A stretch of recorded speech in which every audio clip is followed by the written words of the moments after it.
સ્ત્રીનું શરીર જ એવું છે કે એના અંતઃસ્ત્રાવો છે ને એ ગમે ત્યારે ગમે તેમ વર્તતા હોય છે. સાચું કહીએ તો કે મોટા ભાગની સ્ત્રીઓમાં માસિક નિયમિત થઈ જતા હોય છે અગર એ રેગ્યુલર ડાયટ, એક્સરસાઇઝ અને સ્ટ્રેસ ના લે અને ઊંઘ નિયમિત કરે તો બી. એવા કયા ફૂડ છે સર કે જેનાથી તમને થોડું વધારે કમ્ફર્ટેબલ ફીલ થાય પીરિયડ્સ વખતે, કે પછી તમારું યુટેરસની હેલ્થ વધારે સારી થાય? યુટ્રસની હેલ્થ વધારવા માટે તો જનરલી આપણે લોકો કે એક્સરસાઇઝ તમે જેટલું કરશો એટલું એક્સરસાઇઝ હવે એવું છે કે ફિમેલ્સ માટે મસ્ટ છે, મેલ કરતાં બી વધારે. કેમ કે ફિમેલ્સની અંદર જે AMH કરીને એક હોર્મોન આવે છે એનો રિપોર્ટ કરાવતા હોય છે. એનું નામ છે એન્ટી મુલેરિયન હોર્મોન. એ હોર્મોન એકચ્યુઅલીમાં ડિસાઇડ કરીને તમને કહે કે આમના અંડાશયની અંદર હજુ કેટલા બીજો છે, કેટલી પ્રમાણમાં છે, એક્ઝેક્ટ નંબર તો નહીં પણ છે હજુ એમ, અને હજુ એની કેપેસિટી છે કે એ હજુ રિપ્રોડ્યુસ કરી શકે છે. તો એને આપણે એવું કન્સિડર કરી શકીએ કે એરી રાઇટ એજ છે પ્રેગ્નન્ટ થવાની? કારણ કે આ બહુ સોશિયલી કોન્ટ્રોવર્શિયલ ટોપિક છે. ઘણા બધા લોકો એવું કહેતા હોય છે કે મારે હવે કરિયર બનાવવું છે અને I think about it after 32 છે. તો શું છે right age according to science? આમાં એવું છે કે ગવર્મેન્ટે એક કાયદા બનાવેલા છે, જેને આપણે MTP એક્ટ કહેતા હોઈએ છીએ. MTP એક્ટનો મતલબ એવું છે કે છોકરીનું બોડી સ્ટ્રક્ચર બહુ વધારે પતલું હોય તો એની અસર એની પ્રેગ્નન્સીમાં થઈ શકે? 100%. તો જેમાંથી બાળકને પોષણ મળવાનું છે એ શરીરમાં જ એટલી તાકાત નથી, તો એ બાળકને પોષણ આપવામાં તકલીફ તો થશે. લોકોની એવી મેન્ટાલિટી છે કે નોર્મલ ડિલિવરીમાં ટાંકા નથી આવતા, પણ જનરલી જેમની ફર્સ્ટ ડિલિવરી હોય છે એમાં બી ટાંકા આવે છે. એવરી યર આપણા ઇન્ડિયામાં 1,25,000થી બી વધુ મહિલાઓને સર્વાઇકલ કેન્સર ડિટેક્ટ થાય છે. 1,25,000. હવે એના કરતાં બી શોકિંગ આંકડો છે કે 77,000 મહિલાઓનું ડેથ થાય છે. 77,000 females die due to cervical cancer every year. કે તમે ક્યારેય જોયું હોય તો આપણે જે હાઈવે ઉપર નીકળતા હોય છે તો ટ્રકની પાછળ એવું લખ્યું હોય છે યુઝ ડીપર એટ નાઇટ. તમને ખબર છે એકચ્યુઅલી એનો મતલબ શું થાય? મનોમંથનના જ્ઞાન મંદિરમાં ફરી એકવાર આપ સૌનો ખૂબ ખૂબ સ્વાગત છે. આજના પોડકાસ્ટમાં એક ગાયનેકોલોજીસ્ટ પધાર્યા છે આપણા ત્યાં, અને આજે આપણે એમના સાથે મેન્સ્ટ્રુએશન, મેનોપોઝ અને પ્રેગ્નન્સી ઉપર ચર્ચા કરીશું. આ પોડકાસ્ટ લગભગ 1.5 કલાકનો રહેશે અને એવી બાબતો વિશે આપણે ચર્ચા કરી છે, અવેરનેસ સ્પ્રેડ કરવાની કોશિશ કરી છે કે જે બાબતો આપણે ઘરમાં નથી કરતા, આપણી દીકરીઓ સાથે નથી કરતા, આપણી બહેનો સાથે નથી કરતા, આપણી મમ્મીઓ સાથે નથી કરતા. તો આ પોડકાસ્ટના એપિસોડનો એ જ હેતુ છે કે જેટલું બને એટલી વધારેમાં વધારે અવેરનેસ સ્પ્રેડ થાય ગુજરાતી ભાષામાં, કારણ કે મને નથી લાગતું ગુજરાતી ભાષામાં બહુ વધારે કન્ટેન્ટ બન્યું છે આ મુદ્દા ઉપર. સો જેટલું બને એટલું વધારે શેર કરજો, અને અમારું કન્ટેન્ટ જો તમને ખરેખર ગમતું હોય તો સબસ્ક્રાઈબ કરવાનું નહીં ભૂલતા. અને તમારા જેટલા પણ ફિમેલ ફ્રેન્ડ્સ હોય એમના સાથે, તમારી બહેનો સાથે, તમારા જેટલા પણ ફિમેલ મેમ્બર્સ હોય ઘરના એમના સાથે શેર કરવાનું નહીં ભૂલતા. ખૂબ ખૂબ આભાર.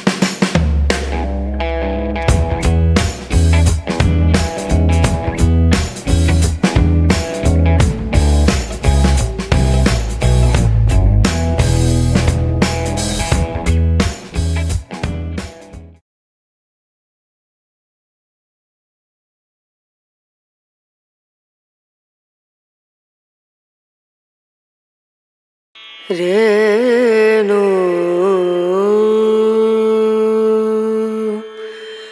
રના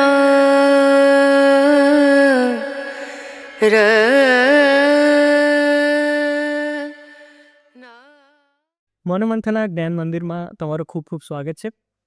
આજે આપણે એક કોમ્પ્લેક્સ સિસ્ટમની વાત કરવા જઈ રહ્યા છીએ, ફિમેલ રિપ્રોડક્ટિવ સિસ્ટમ અને એમની સેક્સ્યુઅલ હેલ્થ વિશે. તો આની શરૂઆત ક્યાંથી કરવી જોઈએ એના વિશે હું વિચારતો હતો. તો પહેલાં મેં એવું વિચાર્યું કે એજ વાઇઝ જઈએ, કે પહેલાં ટીનેજને પકડીએ અને પછી ધીરે ધીરે મેરિડ લાઈફમાં જઈએ, પછી મેનોપોઝ પર ધીરે ધીરે વાત કરીએ. પણ હાલ જ આપણે ડિસ્કસ કર્યું કે ઇટ્સ બેટર કે આપણે મેન્સ્ટ્રુએશન ઉપર પહેલાં વાત કરીએ. તો શું છે મેન્સ્ટ્રુએશન, શું છે પીરિયડ્સ, એ એકદમ સિમ્પલ ભાષામાં સમજાવું જે એક 13 યર્સ ઓલ્ડ, 14 યર્સ ઓલ્ડને સમજાય. અને પછી એના કહેવાય ને કે એના સિમ્ટમ્સ શું હોય છે, પહેલાં કેવી રીતે સમજવું, જો તમને કોઈ નોલેજ ના હોય તો કેવી રીતે લોકોની હેલ્પ લેવી, એના વિશે જરા સમજો. મેન્સ્ટ્રુએશન એક એવી વસ્તુ છે ને કે આપણા માટે બહુ સોશિયલ સ્ટિગ્માવાળી વાત છે. કે અત્યારે હાલ બી આપણે તમે જુઓ તો મેન્સ્ટ્રુએશન રિલેટેડ જે વસ્તુઓ સમજાવવા માટે તમે જોતા હોય તો સ્કૂલની અંદર 7th કે 8th ક્લાસની અંદર સ્પેશિયલી બહારથી લોકો આવતા હોય છે સમજાવવા માટે કે મેન્સ્ટ્રુએશન શું છે. એમને સ્કૂલ એજ્યુકેશનમાં એડ કરવું પડે છે, જ્યારે કે આ એવી વસ્તુ છે કે જે ઘરમાં ફેમિલી મેમ્બર્સે આપવાની જરૂર છે. મેન્સ્ટ્રુએશન જનરલી 4 હોર્મોન રિલેટેડ વસ્તુ છે. મેન્સ્ટ્રુએશનનો મતલબ શું છે કે મેન્સ્ટ્રુએશન ઇન્ડિકેટ્સ કે ફિમેલ એક રિપ્રોડક્શન કરી શકશે આગળ. મેન્સ્ટ્રુએશન છે તો દુનિયા છે. એકચ્યુઅલીમાં આપણે મેન્સ્ટ્રુએશનને બહુ લાઇટલી લેતા હોઈએ છીએ. આપણે લોકો એવું માનતા હોઈએ છીએ કે ભાઈ પીરિયડ, માસિક જેને આપણે કહેતા હોઈએ છીએ. મેન્સ્ટ્રુએશન છે તો ફર્ટિલિટી છે, ફર્ટિલિટી છે તો દુનિયા આગળ વધશે. મેન્સ્ટ્રુએશન સ્ટાર્ટ થતું હોય છે જનરલી 11થી 15ની એજની વચ્ચે ચાલુ થઈ જતું હોય છે. 13 વર્ષની ઉંમર આપણે પીક માની શકીએ છીએ અગર વચ્ચેનું ગણીએ તો એ પ્રમાણે. એની અંદર સૌથી પહેલાં મેન્સ્ટ્રુએશન અગર તમને જાણવામાં આવશે ને તો મેન્સ્ટ્રુએશન મગજથી ચાલુ થાય છે. એકચ્યુઅલી આ બહુ અલગ વસ્તુ છે, આપણને લાગશે, પણ મગજની અંદરથી જે પિચ્યુટરી છે એ એક હોર્મોન રિલીઝ કરે છે. સૌથી પહેલાં હાઇપોથેલેમસ ગ્લેન્ડ હોય છે, એ ત્યાંથી GnRH કરીને એક હોર્મોન રિલીઝ કરશે જ્યારે તમારી પ્યુબર્ટીની એજ આવશે ત્યારે. પ્યુબર્ટીની એજમાં GnRH રિલીઝ થશે. એ પિચ્યુટરી ગ્લેન્ડને કહેશે કે તું આગળ જઈને FSH અને LH રિલીઝ કર. એટલે GnRH ગોનેડોટ્રોપિક રિલીઝિંગ હોર્મોન્સ છે. આપણે બહુ ડિટેલમાં નહીં જઈએ, બટ મોટું હું તમને એક વસ્તુ જણાવું છું, કેમ કે આ હાથ તાળીનો ખેલ છે. એક વસ્તુ બીજાને કહેશે બધા આળસુ હોર્મોન છે. ફિમેલની અંદર બધા જ આળસુ હોર્મોન છે. આપણા મેલ જેવી સિસ્ટમ નથી. ફિમેલ્સની અંદર GnRH કહેશે પિચ્યુટરીને કે તું FSH રિલીઝ કરાય, ફોલિકલ સ્ટિમ્યુલેટિંગ હોર્મોન. એના નામની અંદર જ અર્થ છે કે ફોલિકલ સ્ટિમ્યુલેટિંગ હોર્મોન, કે જે અંડાશયની અંદર રહેલા ફોલિકલ્સને સ્ટિમ્યુલેટ કરવા માટે રિલીઝ થાય છે. એ ત્યાંથી જઈને અંડાશય ઉપર એક્ટ કરશે અને પછી ત્યાંથી એ ફોલિકલ સ્ટિમ્યુલેટિંગ હોર્મોન જે અંદર જે બીજો રહેલા છે, કેમ કે અંડાશયની અંદર એક લિમિટેડ અમાઉન્ટમાં બીજ હોય છે કે જે વપરાઈ જાય પછી અંડાશય કોઈ કામનું નથી. તો એ બીજને સ્ટિમ્યુલેટ કરશે, એની એક પરિપક્વ સાઇઝ સુધી લાવશે, એ ત્યાંથી રિલીઝ કરાવશે ઇસ્ટ્રોજન. FSHનું કામ છે કે ઓવરીની અંદર જે ગ્રેન્યુલોઝા સેલ્સ હોય છે, એક કોષ છે એક જાતના, કે ત્યાંથી ઇસ્ટ્રોજન રિલીઝ કરાવશે. એ ઇસ્ટ્રોજન જઈને ગર્ભાશયની દિવાલ ઉપર એક્ટ કરે છે. તમે સમજો છો, બધા હાથ તાળી આપતા જાય છે છેક સુધી. આપણે હાઇપોથેલેમસ, પિચ્યુટરી, ઓવરી, પછી ગર્ભાશય ઉપર, પછી એ ઇસ્ટ્રોજન આગળ જઈને કહેશે કે હવે LH રિલીઝ કરાવો, લ્યુટિનાઇઝિંગ હોર્મોન. એ LH પાછો હાથ તાળી આપીને કહેશે કે પ્રોજેસ્ટેરોન રિલીઝ કરાવો. એટલે પહેલો આપણે અગર મેન્સ્ટ્રુએશનને 2 ભાગમાં ડિવાઈડ કરીએ તો પહેલા 14 દિવસ અને પછીના 14 દિવસ, 28 દિવસની આપણે નોર્મલ સાયકલ માનતા હોઈએ છીએ. 5 દિવસ ઉપર નીચે થઈ શકે છે. 25થી 35 દિવસની નોર્મલ સાયકલ હોય છે. એમાં અગર એટલા દિવસની સાયકલ છે તો ચિંતા કરવાની જરૂર છે નહીં. સૌથી પહેલાં 14 દિવસની અંદર FSH અને ઇસ્ટ્રોજન કામ કરતા હોય છે. એમનું કામ હોય છે કે ગર્ભાશયની જે દિવાલ છે એને પ્રેગ્નન્સી માટે પ્રિપેર કરવાનું. મેન્સ્ટ્રુએશનનું કામ જ આ છે. પણ જ્યારે પ્રેગ્નન્સી નહીં હોય, કે જ્યારે મેન્સ્ટ્રુએશન કે તમે શારીરિક રીતે જોડાયેલા નથી, ત્યારે એ જે દિવાલ છે ગર્ભાશયની અંદરની એ આખી શેડ થઈ જાય છે. એને મેન્સ્ટ્રુએશન કહેતા હોઈએ છીએ આપણે. એટલે પહેલી વસ્તુ એ છે કે ઇસ્ટ્રોજન આવીને એક્ટ કર્યું પહેલાં 14 દિવસમાં. 14મા દિવસે એક ઓવ્યુલેશન થતું હોય છે. આપણે જે અંડાશય હોય એમાંથી એક બીજ છૂટું પડે, કે જે સૌથી ડોમિનન્ટ હોય, કે ના મારે છૂટું પડવું છે, એ છૂટું પડીને પછી એ ગર્ભાશયની દિવાલની અંદર આવતું હોય છે એ રીતે. અને પ્રેગ્નન્સી ના રહેવાના લીધે થઈને પછી જે પ્રોજેસ્ટેરોન હોર્મોન છે એ ગર્ભાશયની દિવાલને પ્રિપેર કરતું હોય છે પાછળના 14 દિવસ, કે પ્રેગ્નન્સી રહેશે. પણ એ ના રહે એના લીધે થઈને છેલ્લે એનું જે શેડિંગ થતું હોય છે ગર્ભાશયની અંદરની આખી દિવાલ, એ આપણને મેન્સ્ટ્રુએશન તરીકે દેખાય છે, બહાર જે લોહી નીકળતું હોય છે. એટલે આપણે આજકાલ જોઈએ છે કે ઘણા બધા પેરેન્ટ્સનો એવો કન્સર્ન હોય છે કે એમની જે ડોટર છે એમને બહુ નાની એજમાં પીરિયડ સ્ટાર્ટ થઈ ગયા. કોઈક વાર તો ડોટર્સ એટલા ગભરાયેલા હોય છે બાળકો કે એમના પેરેન્ટ્સને કહે બી નહીં પહેલી વારમાં તો, અને પછી એ લોકોને એવું થાય કે something is happening to me, મને કંઈક થઈ રહ્યું છે, કંઈક લોહી નીકળી રહ્યું છે, અને ગભરાઈ જાય. અને પછી પેરેન્ટ્સને બી એવું થાય કે કેમ હજુ તો 9 વર્ષની બાળકી છે કે 10 વર્ષની છે, કેમ આટલી નાની ઉંમરે એને પીરિયડ સ્ટાર્ટ થઈ ગયા. તો એનું શું કારણ છે, અને લોંગ ટર્મમાં એના શું કોઈ સાઈડ ઇફેક્ટ થતા હોય છે, કોઈ પ્રોબ્લેમેટિક કંઈ થતું હોય છે? એકચ્યુઅલીમાં એવું હોય છે કે જેને એક એજ આપણે ડિફાઇન કરી છે કે 11થી 15 વર્ષ, એના પહેલાં જ એમને પીરિયડ સ્ટાર્ટ થઈ જતા હોય છે. એમને આપણે પ્રિકોશિયસ પ્યુબર્ટી કહેતા હોઈએ છીએ. એનું એક ટર્મ આપેલી છે મેડિકલ સાયન્સમાં, પ્રિકોશિયસ પ્યુબર્ટી, કે જેમને એક પ્યુબર્ટીની એજ પહેલાંથી પ્યુબર્ટી આવી ગઈ છે અને એમના અંતઃસ્ત્રાવો છે એ પહેલેથી કામ કરવાના ચાલુ કરી દીધા છે. તો એના લીધે થઈને એમને માસિક આવવું, એ એકચ્યુઅલી આગળ જઈને તમને કોઈ એટલી સાઇડ ઇફેક્ટ કે પ્રોબ્લેમેટિક નથી હોતું. એ તમારા બસ માસિક ચાલુ થઈ ગયું છે, એ દર્શાવે છે કે હવે તમારી પ્યુબર્ટી ચાલુ થઈ ગઈ છે. એ તમને 11 યર્સની પહેલાં બી આવી શકે છે. એ તમારા અંડાશય પરિપક્વ થઈ ગયા છે, એ વસ્તુ દર્શાવે છે. એના લીધે થઈને તમને આગળ પ્રેગ્નન્સી રાખવામાં કોઈ તકલીફ પડે એ બધી કોઈ વસ્તુ નથી. મેઇન એ છે કે જ્યારે બી માસિક ચાલુ થઈ જાય ત્યારે સ્ત્રીને કે જે બી બાળક છે એને નોલેજ હોવું જોઈએ કે એકચ્યુઅલી આ વસ્તુ શું છે અને કેમ આવે છે અને એની સાથે કઈ રીતે ડીલ કરવું. કેમ કે મેઇન આપણે ઇન્ડિયામાં જોઈએ તો એકચ્યુઅલી આપણે પેડમેન કરીને મૂવી છે કે અક્ષય કુમાર તમે જોતા હોત તો કે ફૂ કર્યા વગર કે પેડ ખરીદો, મેઇન આપણે વસ્તુ જોતા હોઈએ છીએ. કે એનું રીઝન એ જે છે કે ઇન્ડિયાની અંદર હજુ સુધી આ એક સ્ટિગ્મા છે કે ભાઈ માતા એની છોકરીને કહેતા વિચારે છે. એને કહેવાનું વિચારવાનું જરૂર નથી, કેમ કે એનું શરીર છે, આ પ્રક્રિયા થશે જ. અને એનાથી તમે એના પહેલાં એને જેટલું સમજાવો, એને જેટલું સાચું નોલેજ આપશો એટલા એને પ્રોબ્લેમ ઓછા થશે. કેમ કે માસિકના સમયે જે એવું છે કે દર 4 થી 6 કલાકે પેડ બદલવા જોઈએ, કે તમારે માસિક નિયમિત છે, અનિયમિત છે, તમને કોઈ તકલીફ લાગે તો તમે ઘરના વડીલને જણાવો. એટલી એમને છૂટ અને એટલું નોલેજ આપવાની જરૂર છે આપણા ઇન્ડિયામાં એકચ્યુઅલીમાં. એટલે આ અર્લી પીરિયડ્સની જે તમે વાત કરી એના રીઝન શું જેનેટિક હોઈ શકે છે? ના, જેનેટિક કંઈ ના હોય. આની અંદર એવું છે કે એક સ્ત્રીનું શરીર જ એવું છે કે એના અંતઃસ્ત્રાવો છે ને એ ગમે ત્યારે ગમે તેમ વર્તતા હોય છે. સાચું કહીએ તો કે અગર તમારું મગજ એ સમયે, જેમ કે આપણે વાત કરી હતી કે હાઇપોથેલેમસ, પિચ્યુટરી અને ઓવરી, આ જે વસ્તુઓ છે એ HPO એક્સિસ આપણે જનરલી કહેતા હોઈએ છીએ. હાઇપોથેલેમો પિચ્યુટરી ઓવેરિયન એક્સિસ એક આખું ક્રમ છે. એ અગર અર્લી એજમાં સ્ટાર્ટ થઈ જાય છે તો એ અર્લી એજમાં આવી શકે છે. જનરલી આ વસ્તુ છે. હા, પીરિયડ અનિયમિત આવવા એ સ્ટાર્ટિંગના 1 થી 2 વર્ષ સુધી નોર્મલ છે. એના પછી એની જાતે નિયમિત થઈ જતા હોય છે. એટલે આ તમે જે અનિયમિતતાની વાત કરી એના વિશે મારી ઘણી બધી ફ્રેન્ડ્સ કહેતી હોય છે કે એમના પીરિયડ્સ થોડા લેટ થઈ ગયા, થોડા પહેલાં આવી ગયા, તો એના શું શું રીઝન્સ હોઈ શકે છે?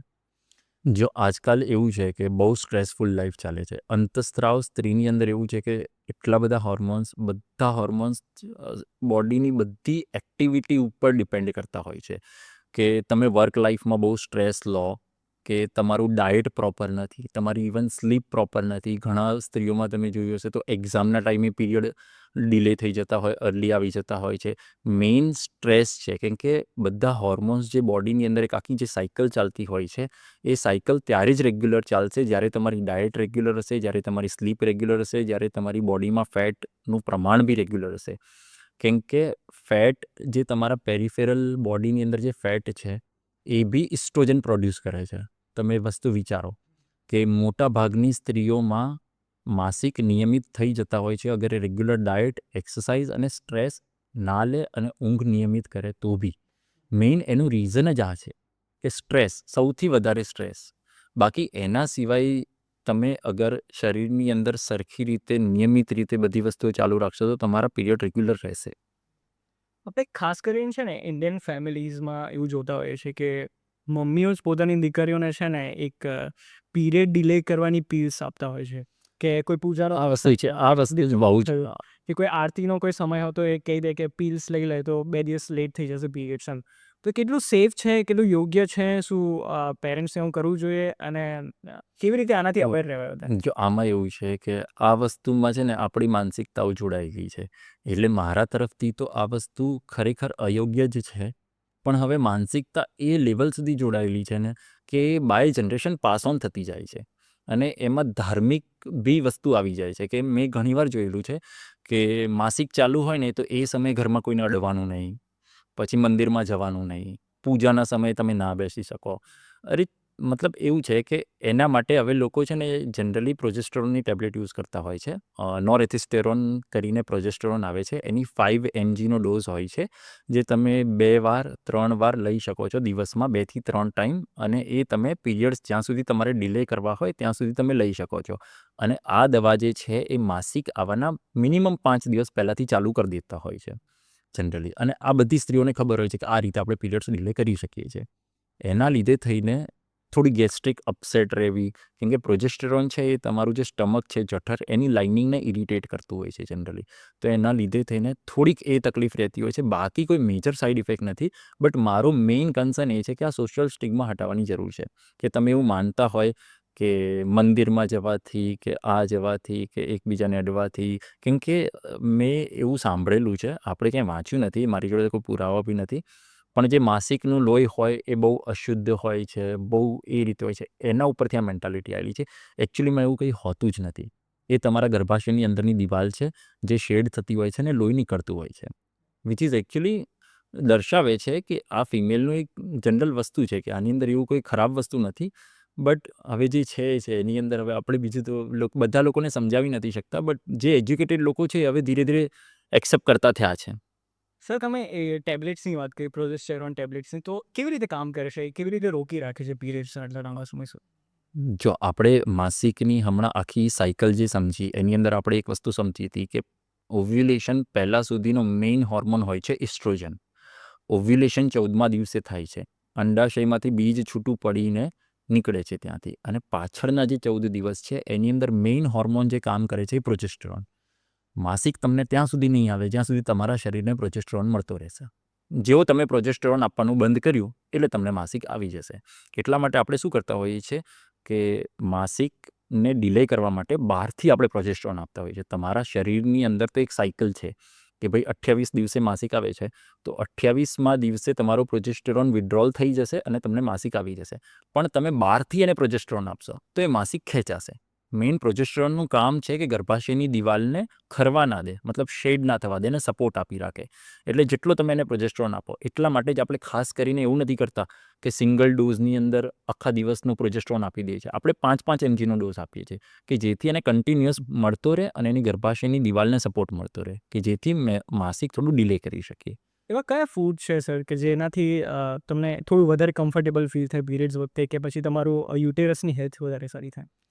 યુટ્રસની હેલ્થ વધારવા માટે તો જનરલી આપણે લોકો લીલા શાકભાજી ખાસ કરીને, યુટ્રસની હેલ્થ વધારવા માટે લીલા શાકભાજીમાં બ્રોકોલી છે કે તમે એના સિવાય વાઇટામિન્સ, મિનરલ્સ અને ખાસ કરીને એન્ટીઓક્સિડન્ટ્સ, આ જે વસ્તુ છે એ તમારા શરીરમાં ખાસ કરીને પ્રજનન ક્ષમતા છે એ બધી વસ્તુઓ પર બહુ સારી ઇફેક્ટ આપતું હોય છે. જેની હવે માર્કેટમાં ટેબ્લેટ્સની એ બધું બી અવેલેબલ્સ હોય છે, પણ આજથી વર્ષો પહેલાં જ્યારે ટેબ્લેટ્સની બધું અવેલેબલ ન હોતું ત્યારે બી અને અત્યારે બી એવું છે કે તમે લીલા શાકભાજી ગણી લો, એની સાથે સાથે તમે નારંગી છે, જ્યુસ છે જેની અંદર વાઇટામિન સી અવેલેબલ હોય છે, પછી તમે કોઈ બી વસ્તુ એન્ટીઓક્સિડન્ટ્સવાળી વસ્તુ છે, પ્રોટીનવાળી વસ્તુઓ છે કે જે તમે બદામ છે, અખરોટ છે, એ બધી વસ્તુઓ છે. બીજી કોઈ એવી અલગથી આપણે વસ્તુ એવી નથી હોતી સ્પેસિફિક કે જે ખાલી શરીરના એક જ અંગને મજબૂત આપે. જનરલી આપણે બધી વસ્તુઓમાં ખાસ કરીને વાઇટામિન્સ, એન્ટીઓક્સિડન્ટ્સ અને પ્રોટીન, આ 3 વસ્તુ જો તમારી બોડીમાં સરખી રીતે હોય તો એ તમારી બધા હોર્મોન્સને બી સરખી રીતે રાખતું હોય છે. એક્સરસાઇઝનો કોઈ રોલ છે આમાં? એક્સરસાઇઝનો 110% રોલ છે. એક્સરસાઇઝનો 100% રોલ છે કે એક્સરસાઇઝ તમે જેટલું કરશો એટલું એક્સરસાઇઝ હવે એવું છે કે ફિમેલ્સ માટે મસ્ટ છે, મેલ કરતાં બી વધારે. કેમ કે ફિમેલ્સની અંદર જે એડિપોઝ ટિશ્યુ હોય છે પેરિફેરલ, કે માની લો કે આ શરીરની આજુમાં અહીંયા ફેટ હોય, એ બધા ફેટની અંદર એન્ડ્રોજનમાંથી ઇસ્ટ્રોજનમાં કન્વર્ટ થતું હોય છે. એની અંદરથી એડિપોઝ ટિશ્યુની અંદર પેરિફેરલ કન્વર્ઝેશન જેને આપણે કહેતા હોઈએ છીએ, એની અંદરથી ઇસ્ટ્રોજન બનતું હોય છે. જેટલું વધારે ફેટ એટલું વધારે ઇસ્ટ્રોજન બનશે. તમે એક વસ્તુ વિચારો, એટલું વધારે ઇસ્ટ્રોજન બનશે એટલે એટલી વધારે તકલીફ પડશે શરીરની અંદર. એટલે એ માટે ખાસ કરીને જેટલી એક્સરસાઇઝ કરશો એના લીધે થઈને બી તમારા શરીરની અંદર માસિક રિલેટેડ કે બીજી કોઈ બી પ્રોબ્લેમ્સ બહુ ઇઝીલી સોલ્વ થઈ જતી હોય છે. એટલા માટે આપણે ડાયટ, ફૂડ, સ્લીપ અને એક્સરસાઇઝ, આ 3 વસ્તુ છે કે જે તમારા અડધા પ્રોબ્લેમ્સ દૂર કરી શકે છે. મેન્સ્ટ્રુએશન ટોપિકના ઓલમોસ્ટ એન્ડ તરફ આપણે હવે જઈ રહ્યા છીએ. કોઈ એવી વાત છે, કોઈ એવો ફેક્ટ છે જે હવે ડિસ્કસ કરવાનો બાકી છે મેન્સ્ટ્રુએશન ઉપર ખાસ કરીને? મેન્સ્ટ્રુએશન ઉપર આપણે ડિસ્કસ કરવામાં તો એ જ છે કે લોકોને થોડી જાગૃતતા લાવવાની જરૂર છે આ વિષય ઉપર. અને સોશિયલ મીડિયાના કારણે તમને લાગે છે કે સાચી માહિતી ફેલાઈ રહી છે, કે પછી એમાં બી ખોટા ફેક્ટ્સ વધારે ફેલાય છે? એકચ્યુઅલી એવું છે કે અગર સોશિયલ મીડિયા એવો દરિયો છે ને કે એની અંદર બધી જ વસ્તુ છે. હવે જે સમજદાર માણસ છે ને એ ફેક્ટ્સ ચેક કરે છે, અને જે નથી સમજવાળો એ 1000 વસ્તુઓ ખોટી બી અપનાવે છે અને પોતાનું હેલ્થ ખરાબ કરતો હોય છે. એટલે સોશિયલ મીડિયાની અંદર એવું છે કે તમે જે જુઓ છો અને તમે જે એક્સેપ્ટ કરો છો એના પહેલાં તમે પોતે ફેક્ટ્સ ચેક કરો. હું તો એમ જ કહું છું કે મારી જેટલી બી કીધેલી વાતો છે તમે જુઓ, ઇન્ટરનેટ ઉપર જાણો, તમે સર્ચ કરો, તમને આઈડિયા આવશે થોડો. હું તમને બસ ખાલી એ જ વસ્તુને ઇઝી વેમાં તમારા સુધી લાવી શકું છું. બાકી જાણવું ને સમજવું એ તમારું કામ છે, મતલબ તમારા મગજની અંદરની વસ્તુ છે. અને જેટલું બને એટલું આર્ટિકલ્સ ઉપર વધારે ફોકસ કરવું જાણવા માટે ઇન્ફોર્મેશન, બિકોઝ ઘણી બધી એવી વેબસાઇટ હોય છે કે જે ખોટી માહિતી પણ સ્પ્રેડ કરતી હોય છે, જસ્ટ 100% સેક એમ. સો હવે નેક્સ્ટ કયા ટોપિક પર આપણે વાત કરીએ? આપણે એક Next કે જેમ કે હવે મેન્સ્ટ્રુએશન આપણે ચાલુ કર્યું છે, તો મેન્સ્ટ્રુએશન ખતમ ક્યારે થાય? જનરલી આપણે મેનોપોઝ આપણે જેને કહેતા હોઈએ છીએ કે ઘણી વખત સ્ત્રીઓ એવું વિચારતી હોય છે કે મને માસિક બંધ થઈ ગયું છે, મારી ઉંમર બી થઈ ગઈ હશે, મને મેનોપોઝ આવી ગયો હશે. તો એ મેનોપોઝ ક્યારે આવ્યો એ કઈ રીતે ખબર પડે આપણને? પહેલા તો એજ શું છે ઇન્ડિયામાં કે કઈ એજ? ઇન્ડિયામાં મેનોપોઝલ એજ આપણે માનતા હોઈએ છીએ તો 45 આપણે કાઉન્ટ કરતા હોઈએ છીએ કે 45 સુધીમાં જનરલી મેનોપોઝ આવી જતો હોય છે. અગર 40ની પહેલાં આવે છે, 40 એજની પહેલાં, તો એને આપણે અર્લી મેનોપોઝ કહેતા હોઈએ છીએ. બટ એનું કારણ મેનોપોઝ કેમ આવે છે? સૌથી પહેલાં તો કે જે અંડાશયની અંદર જેટલા બી બીજ છે એ બધા ખતમ થઈ ગયા, વપરી ગયા. એક લિમિટેડ અમાઉન્ટ ઓફ બીજ છે કે એક ગુલ્લકનો ડબ્બો છે કે જેમાં સિક્કા છે, એ રીતની વસ્તુ છે અંડાશય. કે તમારા બીજ ખતમ થઈ જાય તો પછી અંડાશય કામ કરવાનું બંધ કરી દે. પછી મગજ ભલે ગમે એટલું અંડાશયને કે તું આ હોર્મોન રિલીઝ કર, તું પેલો હોર્મોન રિલીઝ કર, અંડાશય કરશે જ નહીં. તો સર એ લિમિટ શું છે? કેટલા ઓન એવરેજ ફિમેલ જે હોય એની લાઈફ ટાઈમમાં કેટલી વાર એને પીરિયડ્સ થતા હોય છે કે કેટલી વાર એ એગ પ્રોડ્યુસ કરતી હોય છે? એવું કોઈ છે કોઈ નંબર એના? ના, એમાં કેવું છે કે આપણે ઓવેરિયન રિઝર્વ કરીને એક વસ્તુ હોય છે કે ઓવેરિયન રિઝર્વ, કે ઓવેરિયન જોડે કેટલું રિઝર્વ છે, કે એની હજુ કેટલી કેપેસિટી છે રિપ્રોડક્શન કરવાની. કે ધારો કે તમે વસ્તુ વિચારો કે ફર્ટિલિટી આપણે ડિસાઇડ કરવી હોય કોઈ ફિમેલની, તો આપણે સૌથી પહેલાં જે IVF માટે કે હા માટે કોઈ બી વસ્તુ પહેલાં માટે આપણે સૌથી પહેલાં AMH કરીને એક હોર્મોન આવે છે, એનો રિપોર્ટ કરાવતા હોય છે. એનું નામ છે એન્ટી મુલેરિયન હોર્મોન. એ હોર્મોન એકચ્યુઅલીમાં ડિસાઇડ કરીને તમને કહે કે આમના અંડાશયની અંદર હજુ કેટલા બીજો છે, કેટલી પ્રમાણમાં છે, એક્ઝેક્ટ નંબર તો નહીં પણ છે હજુ એમ, અને હજુ એની કેપેસિટી છે કે એ હજુ રિપ્રોડ્યુસ કરી શકે છે. એ AMH લો થઈ જાય વિથ સમય. જનરલી ફર્ટિલિટીની સૌથી સારામાં સારી એજ છે એ 21થી 35 સુધીની હોય છે. 35 પછી તમારી ફર્ટિલિટી ડિક્લાઇન કરવાની ચાલુ કરી દેતી હોય છે, અને 21 પછી ફર્ટિલિટી તમારી પીક ઉપર હોય છે, 21 પછીથી 35 સુધીની. પછી તમારું અંડાશય જે છે એ ઓછા પ્રમાણમાં બીજો પ્રોડ્યુસ કરતું હોય છે. તમે 45ની એજ સુધી પહોંચો પછી તમારું અંડાશય નિષ્ક્રિય થઈ ગયું, પછી એ હોર્મોન્સ પ્રોડ્યુસ કરવાના બંધ કરી દેશે. તો જનરલી એક આખું વર્ષ અગર તમને માસિક નથી આવતું તો એને આપણે મેનોપોઝ ડિક્લેર કરી શકતા હોઈએ છીએ. તો તમે બીજી બી એક વસ્તુ કરી શકો છો કે અગર તમને 2 થી 3 સાયકલ મિસ થઈ ગઈ છે, તમે તમારા નજીકના ગાયનેક ડૉક્ટર જોડે જાઓ, તમે એમની જોડે એક FSHનો રિપોર્ટ હોય છે, ફોલિકલ સ્ટિમ્યુલેટિંગ હોર્મોન, જેને આપણે વાત કરી હતી, કે જે પિચ્યુટરીમાંથી પ્રોડ્યુસ થતો હોય છે. કેમ કે તમારું અંડાશય નિષ્ક્રિય થયું છે, તમારા મગજ તો હજુ એક્ટિવ છે કે ના હજુ તો આપણે આગળ વધવું છે, હા તે. એટલે FSH હોર્મોન છે ને એ એટલી માત્રામાં વધી જાય, કેમ કે એવું છે કે એ કોશિશ કરતું હોય છે કે હું વધારે માત્રામાં આવું તો અંડાશય કામ કરશે, એટલે એક માત્રા વધારી દે છે પોતાની. એટલે અગર એ 40ની ઉપર થઈ જાય છે, મતલબ કે તમારું ડાયગ્નોસિસ કમ્પ્લીટ થઈ ગયું છે કે તમને મેનોપોઝ આવી ગયો છે, FSH ફોલિકલ સ્ટિમ્યુલેટિંગ હોર્મોન, એના ઉપરથી તમે ડિસાઇડ કરી શકો કે આ મેનોપોઝ આવી ગયો છે કોઈ બી એના માટે. બિહેવિયરલ ચેન્જીસ કોઈ જોવા મળે છે ફિમેલ? 100% મેનોપોઝ એટલે આપણે માનતા હોઈએ છીએ, મેલ તો બહુ બેનિફિટમાં છે આ વસ્તુમાં. ફિમેલની અંદર મેનોપોઝ આવી જાય એટલે આખું શરીર અંતસ્રાવ ઉપર કામ કરે છે. ઇસ્ટ્રોજન તમારી બોડીમાં પ્રોડ્યુસ થવાનો બંધ થઈ જાય. 40 મેનોપોઝ આવી જાય એના પછી. ઇસ્ટ્રોજનનું મેઇન કામ શું છે કે તમારા હાડકાને મજબૂત રાખે.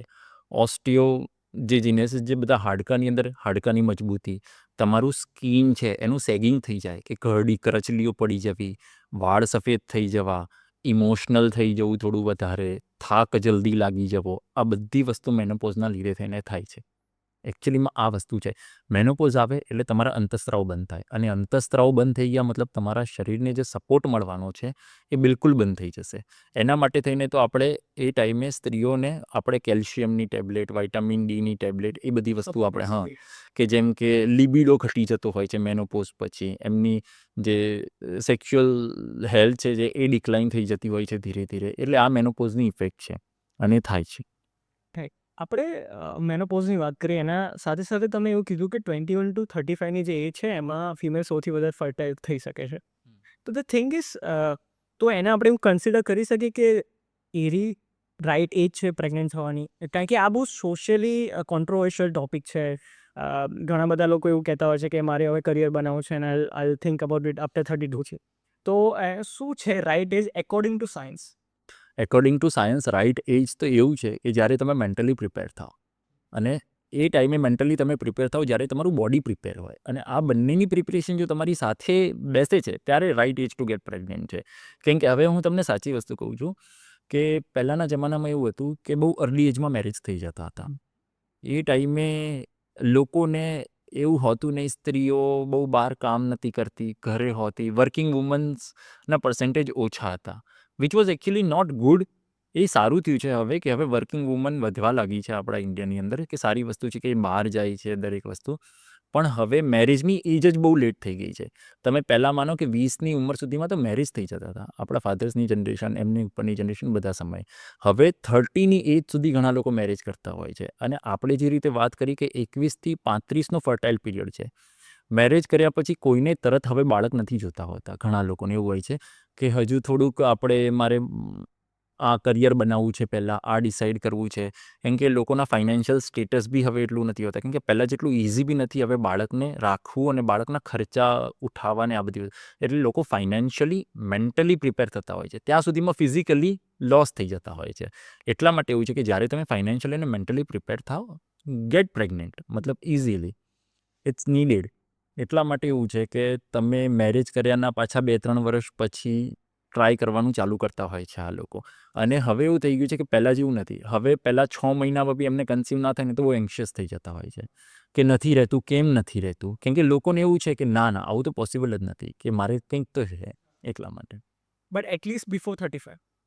હા, before 35 you should get pregnant. Actually you should get pregnant, because honestly there is a thing કે as late as you get pregnant there will be complications. તમે જેટલા લેટ પ્રેગ્નન્સી કન્સીવ કરશો એના બી એક અલગ કોમ્પ્લિકેશન્સ છે ખરેખર. એટલા માટે એવું છે કે તમારા એક તો હોર્મોન્સ બહુ ઓછા પ્રોડ્યુસ થતા હશે બોડીની અંદર, તમારી પ્રેગ્નન્સીને સપોર્ટ નહીં મળે. પ્રેગ્નન્સીને સપોર્ટ આપવાવાળો હોર્મોન પ્રોજેસ્ટેરોન છે, એ તમારી બોડીમાંથી રિલીઝ જ નહીં થાય એટલી બધી માત્રામાં કે જેથી પ્રેગ્નન્સીને સપોર્ટ આપી શકે. પ્લસ કોમ્પ્લિકેશન વધતા જશે. જેટલી તમે લેટ એજમાં પ્રેગ્નન્સી કન્સીવ કરશો એટલા કોમ્પ્લિકેશન વધારે હોય છે. એટલા માટે અમે લોકો એમને એક જે લેટ પ્રેગ્નન્સી જેને કહેવાય, કે જેને એજેડ પ્રેગ્નન્સી છે, કે લેટ એજમાં જેમને કન્સીવ કર્યું છે, એને અમે થોડાક રિસ્કી પેશન્ટ માનતા હોઈએ છીએ, કે એ પેશન્ટમાં કોમ્પ્લિકેશન થવાના ચાન્સીસ વધારે હોતા હોય છે. અને ખાસ કરીને જ્યારે તમે જો 2 બેબી પ્લાન કરતા હોય તો એ હિસાબથી વધારે વહેલા, કારણ કે શું ગેપ રાખવું, કેટલા યર્સનો ગેપ આવવો જોઈએ?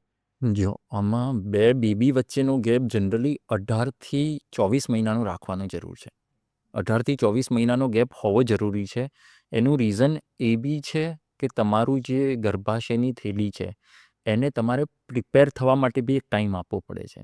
કેમ કે ગર્ભાશયની થેલીએ હમણાં ડિલિવરી કરાવી છે કે તમે સિઝેરિયન કરાવ્યું છે, એના પછી તમે એ ગેપ રાખવો જરૂરી છે કે તમે એક બાળકની પાછળ એટલો સમય આપો પહેલાં તો. કેમ કે એનું તમારું બ્રેસ્ટ ફીડિંગ ચાલતું હશે, દરેક વસ્તુ ચાલતી હશે, તમે એની પાછળ સમય આપો. પ્લસ ગર્ભાશયની અંદર તમે અગર એનાથી ઓછો ગેપ રાખશો તો કોમ્પ્લિકેટેડ પ્રેગ્નન્સી રહેશે છે. એને આપણે જનરલી 18 મહિનાથી ઓછા ઇન્ટરવલની અંદર જો પ્રેગ્નન્સી રાખી દેતા હોય ને તો એને મેડિકલ સાયન્સમાં આપણે લોકો શોર્ટ બર્થ ઇન્ટરવલ કહેતા હોઈએ છીએ. એ પ્રેગ્નન્સીને શોર્ટ બર્થ ઇન્ટરવલ, કે બહુ શોર્ટ ટાઈમમાં બર્થ ઇન્ટરવલ એમને રાખ્યો નથી.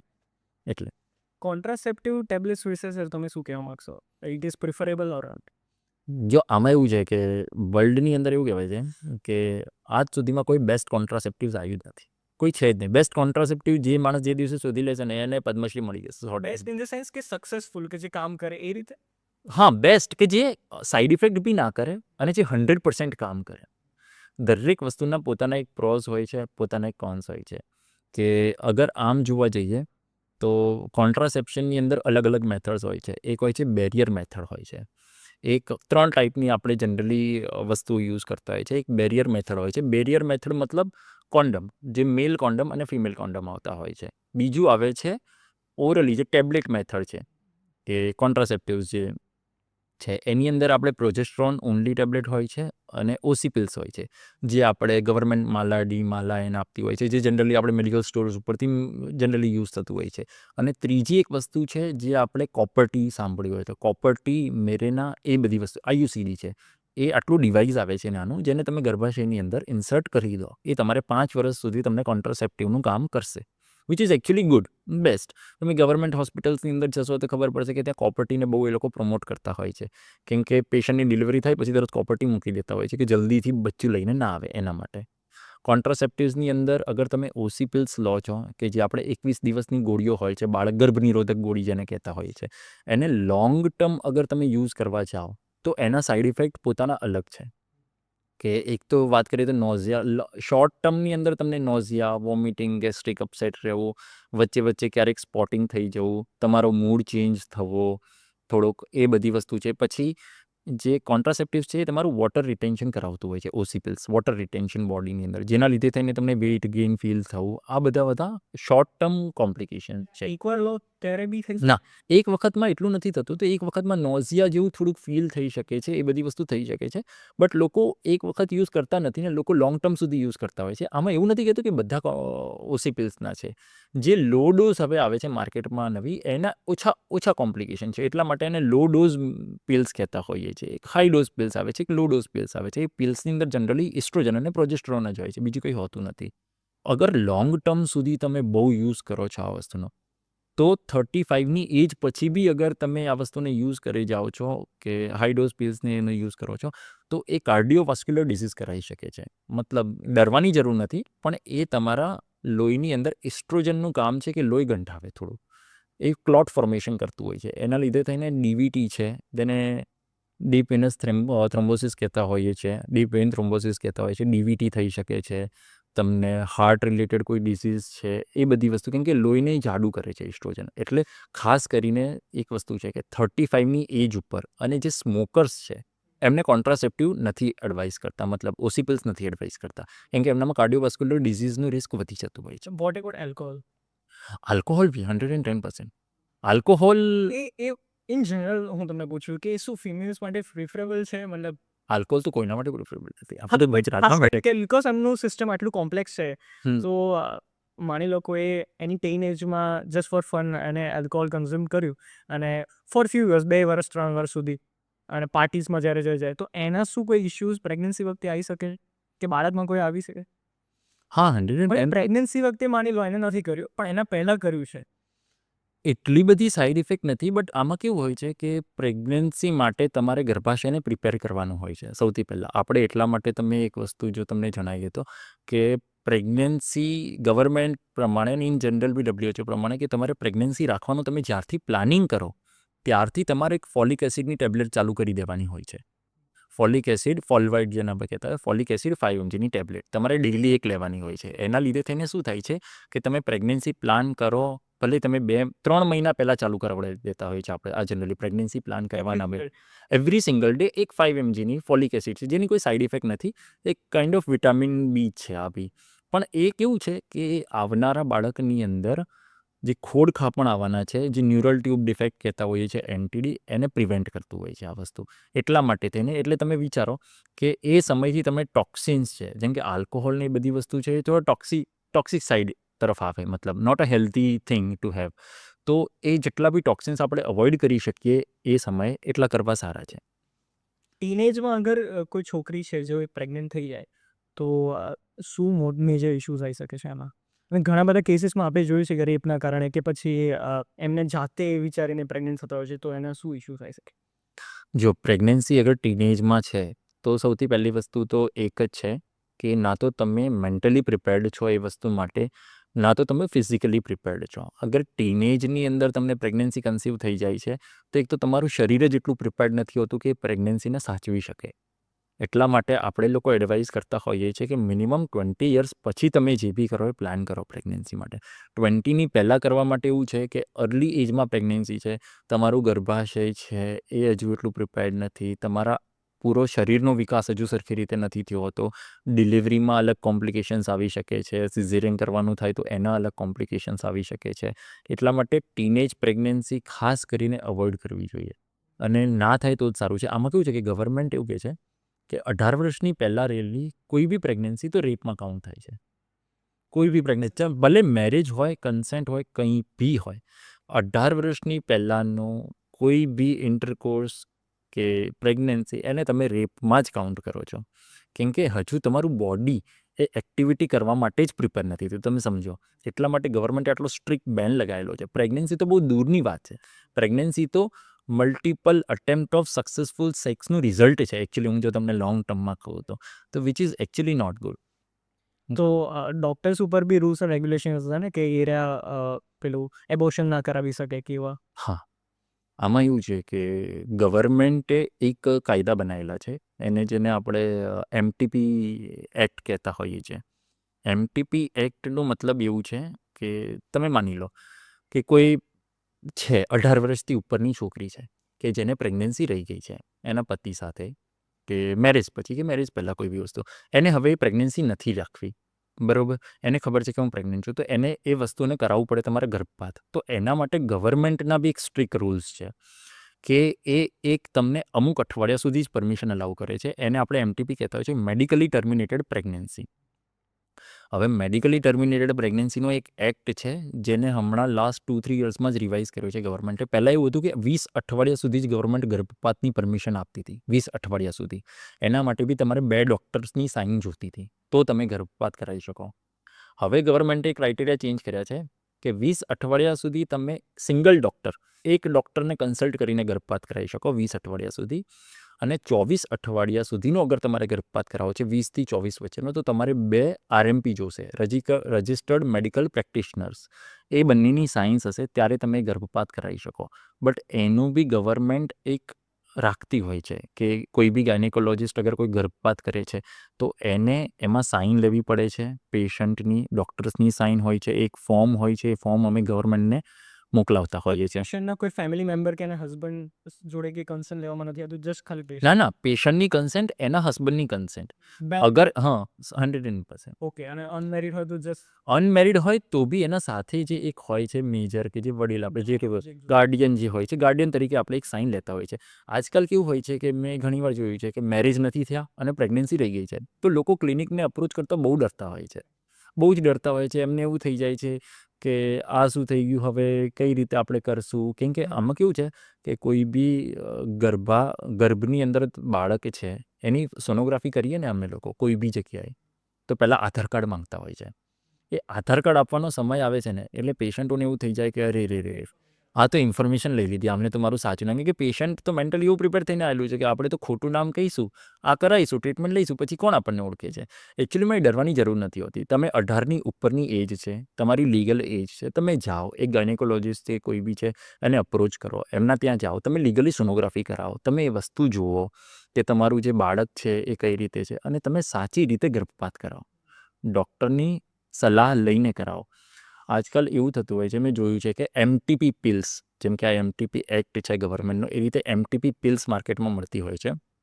માઇફેપ્રેસ્ટોન અને મિઝોપ્રોસ્ટોલનો કોમ્બિનેશન આવે છે. 4 મિઝોપ્રોસ્ટોલ હોય છે અને 1 માઇફેપ્રેસ્ટોન હોય છે એ ટેબ્લેટમાં. તો માઇફેપ્રેસ્ટોનનું કામ એવું છે કે બાળકનો જે ગર્ભ છે એને પોષણ આપવાનું બંધ કરાવી દે, એટલે ગર્ભ ખતમ થઈ જાય. અને મિઝોપ્રોસ્ટોલનું કામ છે કે ગર્ભાશયને ધક્કો મરાવડાવે, કોન્ટ્રાક્શન કરાવડાવે, એટલે કચરો બહાર નીકળે. બહુ જ પેઇનફુલ વસ્તુ છે, લોકો લે છે. જ્યાં સુધી કોમ્પ્લિકેશન નથી થતા, બ્લીડિંગ સિવિયર નથી થતું, ત્યાં સુધી ડૉક્ટરને અપ્રોચ બી નથી કરતા. તમે એક વસ્તુ માનો કે એવરી ડે ઇન્ડિયામાં 8 ફિમેલની ડેથ થાય છે અબોર્શનના લીધે થઈને. Just India. જસ્ટ અબોર્શનના એવરી ડે 8 ફિમેલની ડેથ થાય છે. હવે હું તમને એક વસ્તુ જણાવું કે 4,81,00,000 પર યર પ્રેગ્નન્સી રહે છે. ડિલિવરી કે સિઝેરિયન નથી થતા, આપણે પ્રેગ્નન્સી રહે છે. 4,81,00,000 પ્રેગ્નન્સી દર વર્ષે રહે છે ઇન્ડિયામાં. એમાંથી ત્રીજા ભાગના અબોર્શન થઈ જાય છે. તમે એક વસ્તુ વિચારો, કેટલો મોટો આંકડો હશે આ રહ્યો કે ત્રીજા ભાગના અબોર્શન થઈ જાય છે. હવે એ ત્રીજા ભાગના જે અબોર્શન થાય છે એમાંથી 78% અબોર્શન ઇલીગલ થાય છે. અને ઇલીગલ અબોર્શન જ સૌથી વધારે ખરાબ વસ્તુ છે કે કેવું કરતા હોય છે કે પ્રેગ્નન્સી રહી ગઈ છે, કોઈને પૂછ્યા વગર મેડિકલ સ્ટોરેથી લઈ લીધી પિલ, ખાઈ લીધી, પછી બહુ સિવિયર બ્લીડિંગ થઈ જાય ત્યારે ઘરમાં કોઈને કહી ના શકે, બીજા કોઈને કહી ના શકે. એ હોય કે એનો બોયફ્રેન્ડ હોય કે જે બી હોય, એ લોકો અંદર ચિંતિત થતા રહેતા હોય છે, અપ્રોચ નથી કરી શકતા હોતા. આવી કન્ડિશનમાં વધારે લોહી જવાથી છેલ્લે મૃત્યુ સુધીની બી વસ્તુ આવી શકતી હોય છે. એટલા માટે મારું કહેવું એવું છે કે કોઈ બી ડૉક્ટર તમારી પ્રાઇવસી જાળવશે. તમે અપ્રોચ કરો એમને, તમે તમારી 18 યરની એજ પછી એમને અપ્રોચ કરો, તમે તમારો કન્સર્ન કહો, જે બી વાત છે એમને ખુલીને કહો, એ તમને એડવાઇસ કરશે. એમટીપી પિલ્સ તમારી 63 ડેઝ સુધી તમે લઈ શકો છો, મતલબ કે, પણ નોટ વિધાઉટ સોનોગ્રાફી, સોનોગ્રાફી વગર નહીં. કેમ કે પ્રેગ્નન્સી ક્યાં છે એ તો તમને ખબર હોવી જોઈએ ને. આ તો ચલો, એક્ટોપિક પ્રેગ્નન્સી સાંભળ્યું છે તમે? ના મેં એક્ટોપિક પ્રેગ્નન્સીનો મતલબ શું હોય છે કે ગર્ભાશયની અંદર બાળક ચોંટવાની જગ્યાએ ટ્યુબમાં ચોંટી, કોઈ બી જગ્યાએ ચોંટી, ટ્યુબલ એક્ટોપિક, અગર ટ્યુબમાં ચોંટી છે. કે જે ફર્ટિલાઇઝેશન થાય છે સ્ત્રી બીજ અને પુરુષ બીજનું, એ ફર્ટિલાઇઝેશન ટ્યુબની અંદર જનરલી થતું હોય છે, ફેલોપિયન ટ્યુબની અંદર. ત્યાંથી ગર્ભાશયની દિવાલમાં આવીને ચોંટતું હોય છે, પણ એ ઘણીવાર નથી ચોંટતું, એ ટ્યુબની અંદર જ મોટું થતું રહે છે. પછી એ ટ્યુબ ફાડી નાખે આખે. એને આપણે રપ્ચર્ડ એક્ટોપિક પ્રેગ્નન્સી કહેતા હોઈએ છીએ. મેઇન કારણ જ એ છે કે તમારે ગાયનેકોલોજીસ્ટને કન્સલ્ટ કરવું જોઈએ કે બધા કિસ્સામાં નથી હોતું કે એક્ટોપિક પ્રેગ્નન્સી હોય, પણ જે કિસ્સામાં એક્ટોપિક પ્રેગ્નન્સી હશે તમારી, તમને અંદાજો નહીં આવે, તમારો જે પેશાબની પટ્ટીનો રિપોર્ટ છે એ પોઝિટિવ જ આવશે, બંને ગર્ભાશયમાં હોય કે ટ્યુબની અંદર હોય. પણ જો તમે એમટીબી પિલ્સ લઈ લીધી તો વિથિન અ સમ ટાઈમ એ તમારી ટ્યુબ છે એ રપ્ચર્ડ થઈ જશે અને પેટની અંદર લોહી ભરાઈ જાય. એવી કન્ડિશનમાં તમારે ઇમરજન્સીમાં ઓપરેશન કરવું પડતું હોય છે અને સાથે સાથે એક આખી ટ્યુબ કાઢી બી દેવી પડતી હોય છે. તો આ કેટલી સિવિયર કન્ડિશન થઈ. બટ જો તમે આની જગ્યાએ ગાયનેકોલોજીસ્ટને અપ્રોચ કર્યો હોય, જે તમારી પેશન્ટ પ્રાઇવસી બી રાખશે, જે તમને જોઈને કહેશે કે હા તમારે ઇન્ટ્રા યુટ્રાઇન પ્રેગ્નન્સી છે કે ગર્ભાશયની અંદર રહેલી પ્રેગ્નન્સી છે, તમે આ દવા લઈ લો, કોઈ તકલીફ થાય તો અમને બતાવજો, તો એ તમે સેફ અને સાઉન્ડ જગ્યાએ આ વસ્તુ કરો. બાકી જો એક્ટોપિક પ્રેગ્નન્સી હશે તો બી એ રપ્ચર થયા પહેલાં બી એનો તમે દવાથી ઇલાજ કરી શકો છો. એટલા માટે તો એ કયા કારણોસર થતું હોય છે? નેચરલી થઈ શકે એક્ટોપિક? નેચરલી એક્ટોપિક પ્રેગ્નન્સી એવું છે કે ટ્યુબલ મોટિલિટી, તમે માનો કે ટ્યુબ છે એની મોટિલિટી, કે એ મોટિલિટી એની એટલી બધી નથી, ટ્યુબલ મોટિલિટી નથી, કે થોડું બ્લોકેજ છે ટ્યુબલમાં, સ્લાઇટ બ્લોકેજ છે કે કંઈ બી છે, તો એના લીધે થઈને ટ્યુબની અંદર જ પ્રેગ્નન્સી રહી જતી હોય, ગર્ભ ત્યાં જ વિકસિત થતો હોય છે. એ ગર્ભ ત્યાંના ત્યાં વિકસિત થશે, એને જાણવાનું એક જ વસ્તુ છે, તમને સોનોગ્રાફીથી ખબર પડે. ચલો માની લો તમને પ્રેગ્નન્સી રહી ગઈ છે, તમે ડૉક્ટરના ત્યાં જાઓ, સોનોગ્રાફી કરાવી, ઇન્ટ્રા યુટ્રાઇન પ્રેગ્નન્સી તમારી નીકળી, તમને પિલ્સ એડવાઇસ કરશે. તમને પિલ્સ નહીં તો અગર થોડુંક વધારે મોટું બાળક હશે તો કોથળી સાફ કરાવવી પડે, જે બી હોય, પણ એક વખત ડૉક્ટરને સલાહ લઈને કરો, કેમ કે આ તમારા જીવના જોખમ સુધી પહોંચી શકે છે. એટલા માટે અને જો કોઈ છોકરીની એજ 18થી નાની હોય તો પછી ડોક્ટર્સના શું સ્ટેપ્સ હોય છે? તો ગવર્મેન્ટના સ્ટેપ્સ છે એમાં. એ રેપ કાઉન્ટ થતો હોય છે. જનરલી આમાં કેવું હોય છે કે 18ની એજનું નાનું છે, કોઈ પેશન્ટ આવ્યું છે મારા ત્યાં, આવતા હોય છે, મેં જોયેલા બી છે.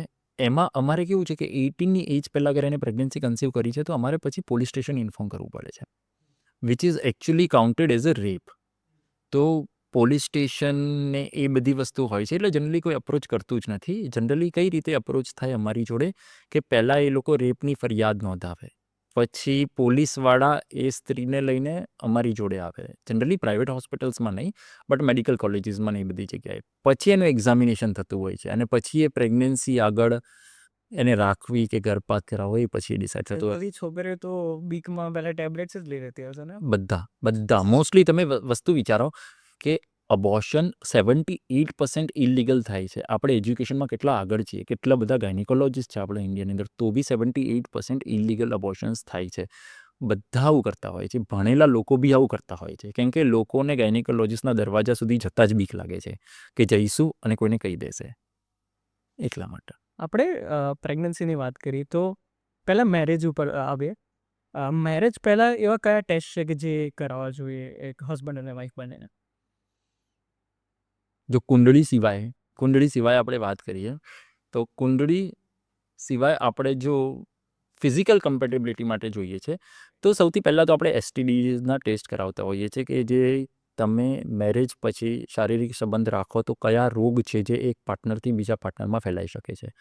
HIV, HbA_CG, VDRL, આ 3 ટેસ્ટ છે. એના સિવાય એમાં એ બ્લડ લેતા હોય? બ્લડથી, આ 3 ટેસ્ટ બ્લડથી થઈ શકે છે. આ 3 ટેસ્ટ, અને એ ઇન જનરલી બી સારા ટેસ્ટ છે, મતલબ બોડીમાં તમે ફૂલ બોડી ચેકઅપ કરાવો એટલે આ ટેસ્ટ રેગ્યુલર થતા જ હોય છે. આ 3 ટેસ્ટ છે જે સેક્સ્યુઅલી ટ્રાન્સમિટ થઈ શકતા હોય છે. એક એસટીડી છે. એના સિવાયનો આપણે એક થેલેસેમિયાનો ટેસ્ટ કરાવતા હોઈએ છીએ, કેમ કે થેલેસેમિયામાં એવું હોય છે કે અગર થેલેસેમિયા મેજર અને માઇનર ટ્રેટ હોય છે તો બાળકની અંદર ખોડખાપણ આવવાના ચાન્સીસ વધારે છે થેલેસેમિયા થવાના. એક થેલેસેમિયાનો ટેસ્ટ કરાવતા હોઈએ છીએ. એના સિવાય આપણે બ્લડ ગ્રુપનો ટેસ્ટ કરાવતા હોઈએ છીએ, કેમ કે બ્લડ ગ્રુપમાં બંનેનું બ્લડ ગ્રુપ કયું છે એ આપણને જાણ હોવી જોઈએ. કેમ કે અગર તમે એક વસ્તુ RH નેગેટિવ પ્રેગ્નન્સી તમે સાંભળ્યું હોય તો એ એક પ્રેગ્નન્સી છે જેને આપણે હાઈ રિસ્ક પ્રેગ્નન્સીમાં કાઉન્ટ કરતા હોય છે. RH નેગેટિવ પ્રેગ્નન્સી એનો મતલબ જ એ છે કે એની અંદર જે RH એન્ટીજન છે એ નેગેટિવ છે. એનું RH નેગેટિવની ડેફિનેશન એ રીતે છે કે મધર જે બાળકને કન્સીવ કરે છે એ નેગેટિવ બ્લડ ગ્રુપ છે અને હસબન્ડ પોઝિટિવ બ્લડ ગ્રુપ છે.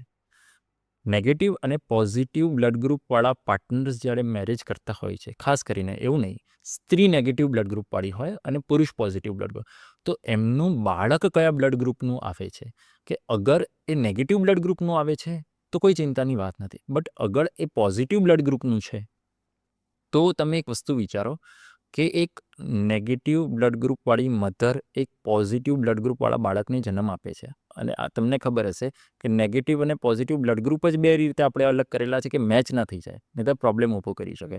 તો એની અંદર શું થતું હોય છે કે બાળક જ્યારે ડિલિવરીની પ્રોસેસ હોય કે વચ્ચે ક્યારેય નાનું મોટું હેમરેજ થઈ જાય ત્યારે બ્લડ એક્સચેન્જ થઈ જતું હોય છે મધર અને બાળકનું ડ્યુરિંગ પ્રેગ્નન્સી થોડાક અમાઉન્ટમાં. બાળક પોઝિટિવ છે, મધર નેગેટિવ છે. એ બ્લડ જ્યારે એક્સચેન્જ થાય ત્યારે મધરનું બ્લડ શું કરે કે એના ઓપોઝમાં એન્ટીબોડી બનાવી દેતા હોય છે. જે બાળકના બ્લડનું એન્ટીજન છે એના ઓપોઝમાં એન્ટીબોડી બનાવી દેતા હોય છે. એ એન્ટીબોડી પ્રેઝન્ટ પ્રેગ્નન્સીને નુકસાન નથી કરતું, બટ એ જ્યારે નેક્સ્ટ વાર પ્રેગ્નન્સી રાખશે નેગેટિવ બ્લડ ગ્રુપવાળી મધર, ત્યારે એ સામેવાળા બાળક ઉપર હુમલો કરશે આનું બ્લડ ગ્રુપ. એટલા માટે થઈને RH નેગેટિવ પ્રેગ્નન્સીમાં આપણે એક એન્ટીડી કરીને ઇન્જેક્શન આવે છે એ આપતા હોઈએ છીએ, જે આને પ્રિવેન્ટ કરતું હોય છે, જે એના એન્ટીબોડી નિષ્ક્રિય કરવાનું કામ કરતું હોય છે. સેકન્ડ પ્રેગ્નન્સી પ્લાન ના કરતો હોય તો દે આર સેફ. તો દે આર સેફ મતલબ, કેમ કે એન્ટીબોડી છે એટલા ઇન્સ્ટન્ટ નથી બનતા. તમે વસ્તુ વિચારો કે અત્યારે હાલ બાળક પેટમાં છે પોઝિટિવ બ્લડ ગ્રુપવાળું, મધર નેગેટિવ છે, અગર એ બ્લડ થોડુંક બી અંદર ગયું તો એ તાત્કાલિક લેવલે કોઈ અસર નથી કરતા.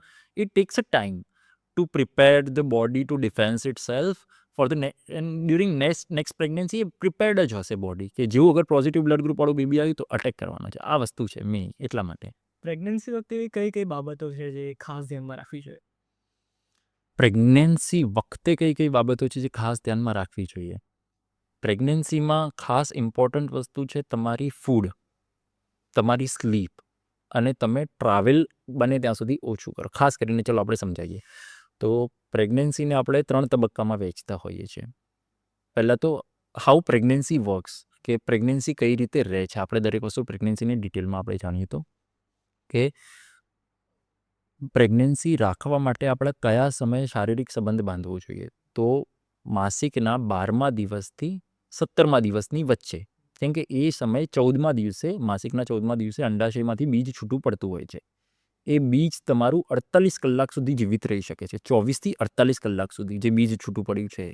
અને જે પુરુષનું બીજ છે જેને આપણે સ્પર્મ કહેતા હોઈએ છીએ, એ 72 અવર્સ સુધી જીવિત રહી શકે છે, એક્ટિવ રહી શકે છે. એટલે આપણી જોડે ફર્ટિલિટી પીરિયડ સામે તરફથી 48 અવર્સનો છે, આપણા તરફથી 72 અવર્સનો છે. જે ટાઈમે ઓવ્યુલેશન થાય, અંડાશયમાંથી બીજ છૂટું પડે, એ સમયે આપણે શારીરિક સંબંધ રાખવાથી પ્રેગ્નન્સી રહેવાના ચાન્સ વધતા હોય છે. એટલે આને આપણે ફર્ટાઇલ પીરિયડ કહેતા હોય છે. ડે 12થી ડે 17 સુધીનો પીરિયડ છે. એ સમયે આપણે પ્રેગ્નન્સી રાખવા માટે અગર જો તમે ટ્રાય કરતા હોય તો આ એક સમય છે. અને પછી જો તમને માસિક ના આવે, તમે પેશાબની પટ્ટી ચેક કરો, એમાં પોઝિટિવ આવે તો તમારી પ્રેગ્નન્સી છે. હવે પ્રેગ્નન્સી રહી ગઈ છે, એના પછી તમારે ખાવાની અંદર ખાસ કરીને કે લીલા શાકભાજી, જેમ આપણે પહેલાં જણાવ્યું, ખાવામાં તમે બધું ખાઈ શકો છો. ખાસ કરીને અવોઇડ કરવા જેવી વસ્તુ છે તો એક તો તમે અનાનસ, પાઇનેપલ અવોઇડ કરો. પ્રેગ્નન્સીમાં ગરમ પડે છે, બરાબર. એના સિવાય તમારે બીજી એક વસ્તુ અવોઇડ કરવી છે, તો અનાનસ સિવાય પપૈયા હોય છે. કેમ કે પપૈયા છે ને એ તમારો ગર્ભપાત કરાવી શકે છે. એકચ્યુઅલીમાં જોવા જઈએ તો પપૈયા માઇનર અમાઉન્ટમાં નથી કરાવતા હોતા, બટ પપૈયાનું મેજર આ વસ્તુ છે કે એ થોડાક યુટ્રાઇન કોન્ટ્રેક્શન્સ કરાવતું હોય. આ બધું 9 મંથ સુધી ફોલો કરવાનું છે? હા, 110% તમે આ બધી વસ્તુ ફોલો કરો. આપણે એને 3 તબક્કામાં વેચીએ છીએ, ફર્સ્ટ ટ્રાઇમેસ્ટર, સેકન્ડ ટ્રાઇમેસ્ટર અને થર્ડ ટ્રાઇમેસ્ટર. 3 મહિનાનું છે. પહેલાં 12 વીક, પછીના 12 વીક અને પછીના આ રીતે. તો ફર્સ્ટ ટ્રાઇમેસ્ટર, સેકન્ડ ટ્રાઇમેસ્ટર અને થર્ડ ટ્રાઇમેસ્ટર. સૌથી સેન્સિટિવ પ્રેગ્નન્સીનો પોર્શન છે એ સ્ટાર્ટિંગના જે 3 મહિના છે એ છે, ફર્સ્ટ ટ્રાઇમેસ્ટર છે. કેમ કે એ ટાઈમે બાળક તમારું ગર્ભાશયની અંદર ચોંટતું હોય છે. હવે ગર્ભાશયની અંદર ચોંટતું હોય છે એ ટાઈમે આપણે ખાસ કરીને કે ધ્યાન તમારે ટ્રાવેલિંગ અવોઇડ કરો તમે એ સમયે. જો ટ્રાવેલિંગ અવોઇડ ક્યારે કરવું જોઈએ પ્રેગ્નન્સીની અંદર, આપણે પહેલેથી જણાવીએ છીએ. ખાવાની અંદર તમે લીલા શાકભાજી ખાઓ, ફળફળાદી ખાઓ. તમે મોસંબી છે કે નારંગી છે એનો જ્યુસ પીવો. એના સિવાય તમે અખરોટ છે, કાજુ છે, બદામ છે, જનરલી જેમાંથી તમને પ્રોટીન્સ મળે છે, એ બધી વસ્તુ ખાઓ. પોમેગ્રેનેટનો જ્યુસ છે જેમાં એન્ટીઓક્સિડન્ટ્સ ને બધી વસ્તુઓ છે, એ બધું તમે ખાઓ. હેલ્ધી સારું ખાઓ, પ્લસ આરામ કરો. ફર્સ્ટ ટ્રાઇમેસ્ટરની અંદર તમારે સંપૂર્ણ આરામની જરૂર નથી હોતી, પણ તમારે એક લેવલ સુધીનું, જ્યાં સુધી ઇમ્પ્લાન્ટેશન, ગર્ભાશયમાં ગર્ભ ચોંટે ત્યાં સુધી આરામ કરવાની જરૂર હોય છે. પહેલો ટ્રાઇમેસ્ટર, પહેલા 3 મહિના અને છેલ્લા 6 અઠવાડિયા. ઓકે. છેલ્લા 6 અઠવાડિયા ટ્રાવેલ અવોઇડ કરો. પોસિબલ છે ટ્રાવેલ કરવું પડે છે, લોંગ ડિસ્ટન્સ ટ્રાવેલ અવોઇડ કરો. અગર પોસિબલ છે ટ્રાવેલ કરવું પડે છે તો બસ કે એવી ગાડી કે બસ કે જ્યાં જર્ક આવવાની વધારે સ્મૂથ ટ્રાવેલ, જેમ કે train, you can take a train. પછી 36 વીક તમારા પ્રેગ્નન્સીના, એના પછી તમે પ્લેન ટ્રાવેલ અવોઇડ કરો. અગર તમારી હાઈ રિસ્ક પ્રેગ્નન્સી છે તો અવોઇડ કરો, કેમ કે પ્રેશર, જે એર પ્રેશર ત્યાં હોય છે, અને અગર ત્યાં બાય ચાન્સ કોઈ ઇમરજન્સી આવી ગઈ, એટલે હાઈ રિસ્ક પેશન્ટમાં તો આપણે અવોઇડ જ કરાવતા હોઈએ છીએ. એના સિવાય ખાવાની અંદર તમારે ધ્યાન રાખવું, 8 થી 10 કલાકની નિયમિત ઊંઘ હોવી જોઈએ. તમે એક્સરસાઇઝ સેકન્ડ ટ્રાઇમેસ્ટરમાં, જે પહેલાં 13 અઠવાડિયા પછીનો સમય છે, એની અંદર તમે એક્સરસાઇઝ કરી શકો છો. પાછળના સમયમાં બી તમે થોડી હળવી ફૂળવી એક્સરસાઇઝ કરી શકો છો. ભારે વજન ના ઉચકો, યોગા નમીને હા, યોગા બિલકુલ 100% યોગા કરવા જોઈએ આપણે. એ બધી વસ્તુ તમે ધ્યાન રાખી શકો છો. ખાવાનું, ઊંઘવાનું અને એક હળવી ફૂળવી એક્સરસાઇઝ, ઘરના નાના મોટા કામ કરી શકો છો તમે. આ બધી વસ્તુ કરવાથી પ્રેગ્નન્સીને સારો સપોર્ટ મળે છે એકચ્યુઅલી. એવી કોઈ વસ્તુ છે કે જે ટચ બી ના કરવી જોઈએ, ટોટલી અવોઇડ?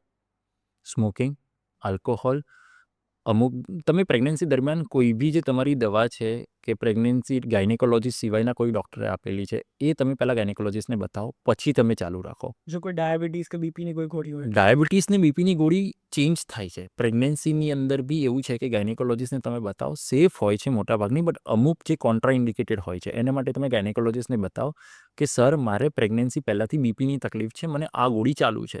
તો જે ગાયનેકોલોજીસ્ટ છે એ તમને એવી ગોળી આપશે, બીપીની જ ગોળી આપશે, જેનાથી તમારા બાળક ઉપર સાઇડ ઇફેક્ટ નહીં પડે. મેઇન વસ્તુ એ છે કે ઘણી બધી દવાઓ, ઘણી બધી ડ્રગ્સ, ટોક્સિન્સ જે છે એ તમારા પ્લેસેન્ટા, કે જે આપણે મેલી કહીએ છીએ, એમાંથી ક્રોસ કરીને બાળકની અંદર જતું હોય છે, એટલા માટે.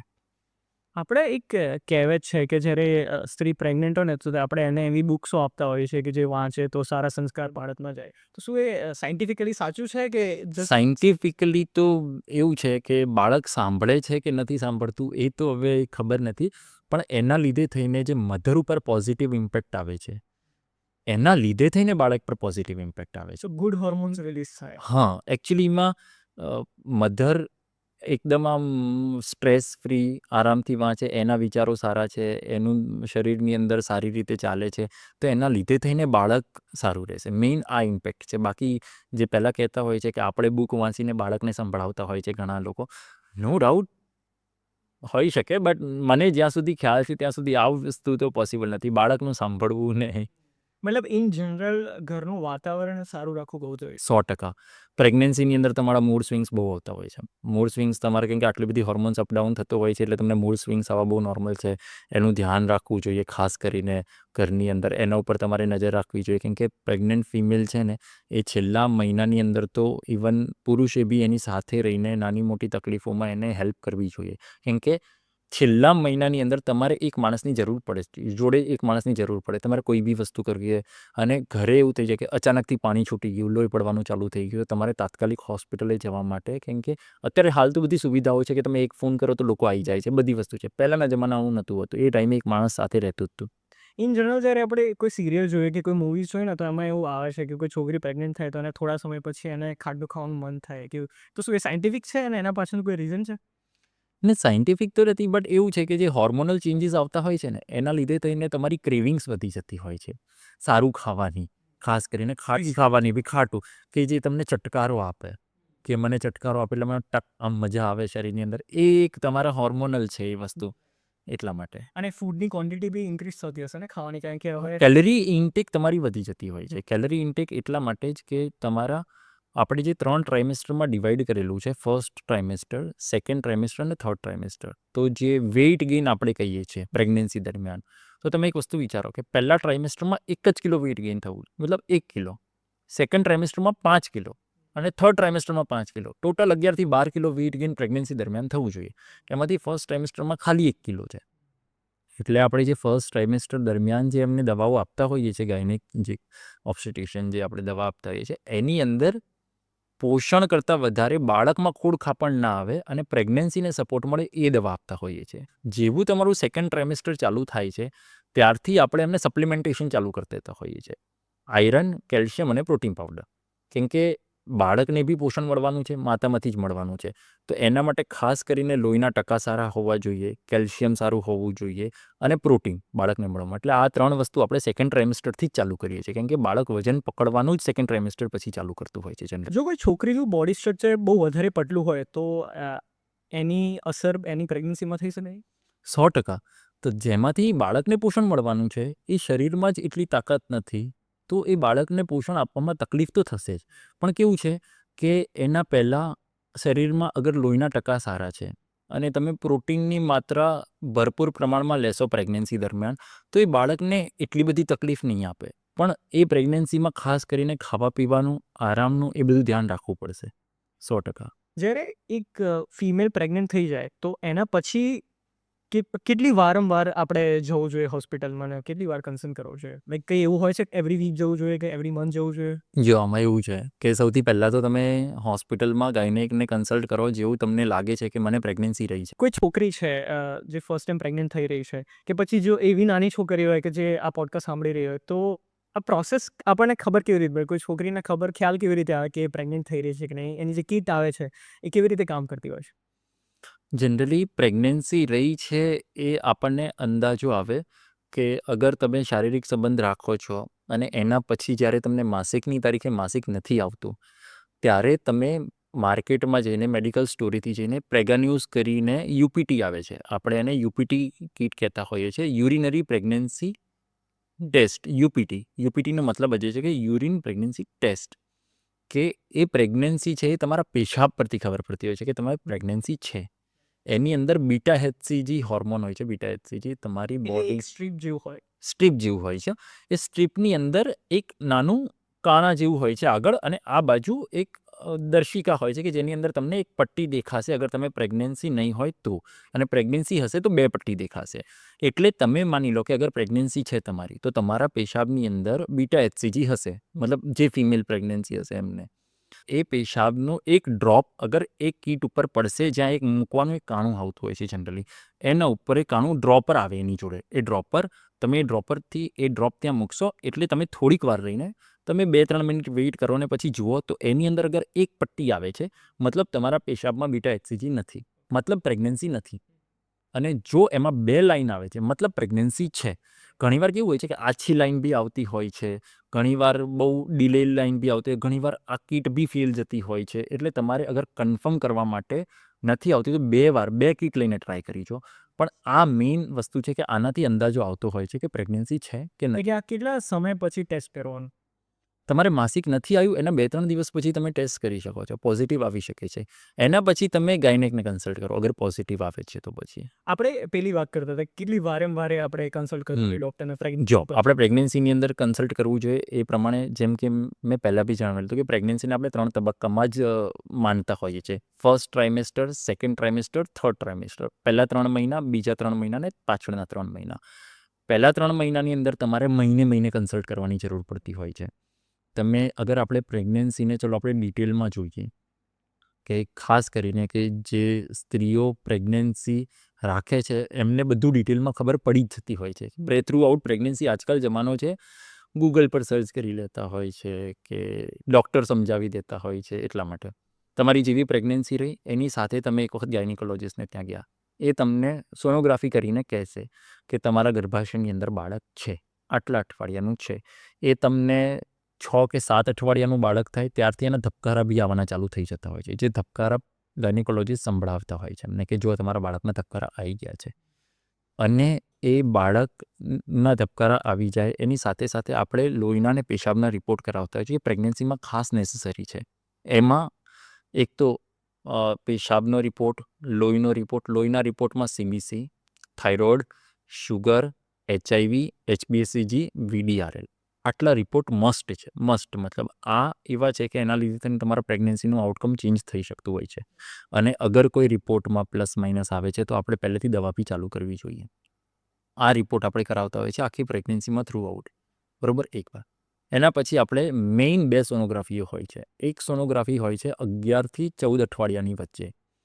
એનું કારણ એ છે કે 11થી 14 અઠવાડિયાની વચ્ચે જે સોનોગ્રાફી થાય છે એ ટાઈમે આપણે NT અને NB એનું છે કે નેઝલ ટ્રાન્સલ્યુસન્સી, નકલ ટ્રાન્સલ્યુસન્સી એન્ડ નેઝલ બોન. નેઝલ બોન એટલે નાકનું જે હાડકું છે એ આપણે માપતા હોઈએ છીએ, અને નકલ ટ્રાન્સલ્યુસન્સી જે પાછળનું આપણે સ્પાઇનલ કોડમાં ઉપર આવે એ માપતા હોય છે. એ આપણને અંદાજો આપી શકતું હોય છે કે આગળ જઈને કોઈ ખોડ ખાપણ આવવાની શક્યતા છે કે નહીં. અને એનું સૌથી પહેલું ઇન્ડિકેશન આ આપણને સોનોગ્રાફીમાં ખબર પડે છે 11 થી 14 અઠવાડિયે થતું હોય છે, જે કરાવી મસ્ટ છે. કેમ કે ગવર્મેન્ટ આપણને કેટલી ટાઈમલાઈન આપે છે? 20 અઠવાડિયા સુધીની આપે છે કે તમારે 20 અઠવાડિયા પહેલાં ડિસાઇડ કરી લેવાનું છે કે આ બાળક તમારે રાખવું છે કે નથી રાખવું.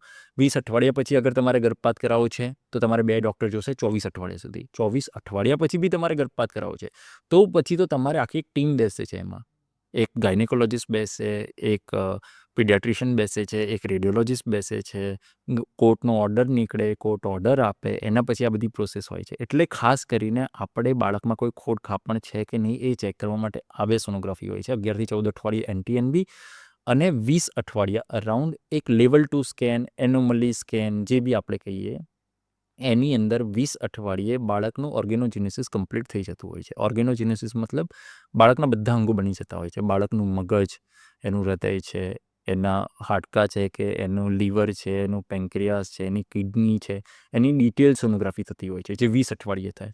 અને 20 અઠવાડિયે આપણે સંપૂર્ણપણે કહી શકીએ કે બાળકમાં કોઈ ખોડખાપણ નથી. આ 2 સોનોગ્રાફી મસ્ટ છે. ફર્સ્ટ ટ્રાઇમેસ્ટરમાં તમે મંથલી જાઓ વિઝિટ કરવા. સેકન્ડ ટ્રાઇમેસ્ટર જે છે તમારું 13 અઠવાડિયાથી 26 અઠવાડિયા સુધીનું, એ ટાઈમે બી તમે 20 ડેઝ કાં તો મંથલી વિઝિટ કરી શકો છો. થર્ડ ટ્રાઇમેસ્ટર જેમ જેમ નજીક આવે છે એ ટાઈમે તમારે 15 ડેઝ ટુ વીકલી વિઝિટ કરવાની જરૂર છે. અને એમાંય 34 વીક્સ પછી વીકલી. 34 પછી અમે વીકલી એમને કાઉન્સિલ કરતા હોઈએ છીએ કે તમે વીકલી આવો તો શું અમે ગ્રોથ બાળકના ધબકારાને આપણે બધું ચેક કરી શકીએ. એટલા માટે આ 2 મેઇન સોનોગ્રાફી સિવાયની બી બીજી સોનોગ્રાફી હોય છે જેની અંદર આપણે બાળકનો વિકાસ, વજન, મેલી, ગળાની આજુબાજુમાં નાળ છે કે નહીં, બાળકની આજુબાજુમાં પાણી કેવું છે, બાળકની પોઝિશન કઈ છે, મેલીની પોઝિશન કઈ છે, એ બધું આપણે જોતા હોઈએ છીએ. તો જેન્ડર કયા વીકમાં ડિસાઇડ થાય? જેન્ડર કયા વીકમાં ડિસાઇડ થાય? જેન્ડર અગર ડિસાઇડ તો આપણે અર્લી વીક્સમાં થઈ જતું હોય છે. જેન્ડર શેના ઉપરથી ડિસાઇડ થાય? સૌથી પહેલાં તો એ કે અગર તમે મને એમ પૂછી રહ્યા છો કે છોકરો આવશે કે છોકરી આવશે, એ પતિ ઉપર ડિપેન્ડ કરે છે કે પત્ની ઉપર ડિપેન્ડ કરે છે? તો હું તમને અગર સાચા શબ્દોમાં કહું તો જે મધર છે, મધર જોડે 2 ક્રોમોઝોમ છે, XX ક્રોમોઝોમ છે. મેલ જોડે XY ક્રોમોઝોમ છે.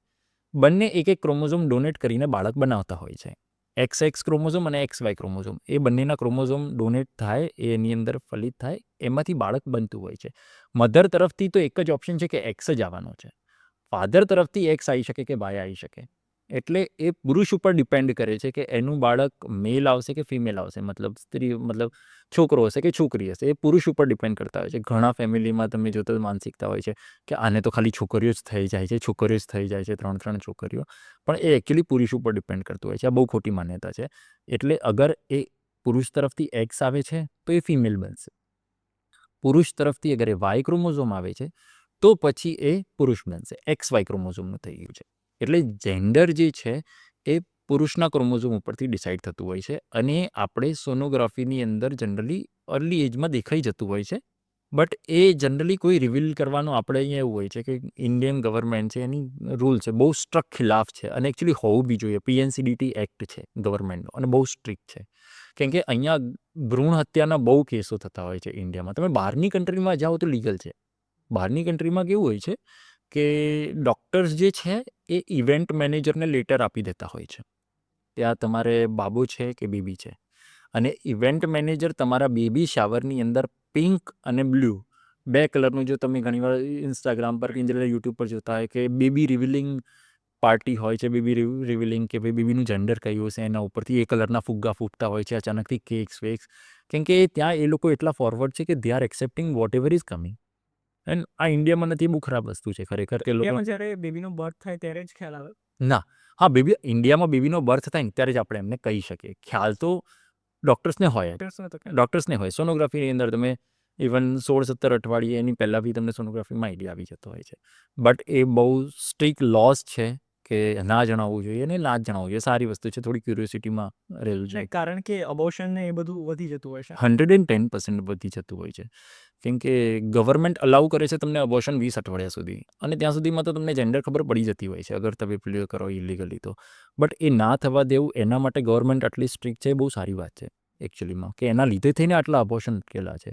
કે આપણું મેં જોયેલા છે આવા કિસ્સાઓ કે પહેલાં દૂધ પીતી કરી દેતા, તમે સાંભળ્યું હોય તો, કે સ્ત્રી જન્મી છે તો એને દૂધની અંદર ડબોડીને દૂધ પીતી કરી દેતા હોય છે. એના લીધે થઈને ગવર્મેન્ટ આટલી સ્ટ્રિક્ટ થઈ છે, અને બહુ જ સારી વસ્તુ છે, થવું જોઈએ, હજુ વધારે થવું જોઈએ, હું તો કહું છું આ લોઝને લઈ. જો ડોક્ટર્સ ઇલીગલી જો અબોર્શન કરાવતા હોય તો એમના ખિલાફ પણ ગવર્મેન્ટ એક્શન. હા, 100%.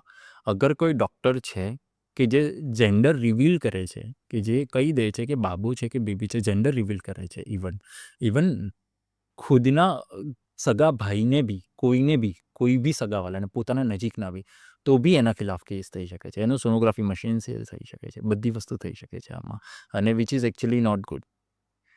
કઈ ડિલિવરી વધારે પ્રિફરેબલ હોય છે ટુ ધ પેરેન્ટ્સ, કે નોર્મલ ડિલિવરી કે પછી સિઝેરિયન? જો નોર્મલ ડિલિવરી અને સિઝેરિયન પ્રિફરેબલ તો આપણને છે, ચલો માની લો કે મારે નોર્મલ ડિલિવરી કરાવી છે, પણ એ પોસિબલ નથી હોતી ઘણા બધા કેસોમાં. નોર્મલ ડિલિવરી અને સિઝેરિયન પ્રિફરેબલ એવું છે કે જો સાચી વસ્તુમાં જોવા જઈએ તો નોર્મલ ડિલિવરીમાં બેબીને રિસ્ક છે, સિઝેરિયનમાં થોડુંક મધરને રિસ્ક, મતલબ મધરને બી એટલું રિસ્ક નથી હોતું ઓનેસ્ટલી, જો સાચું કહીએ તો.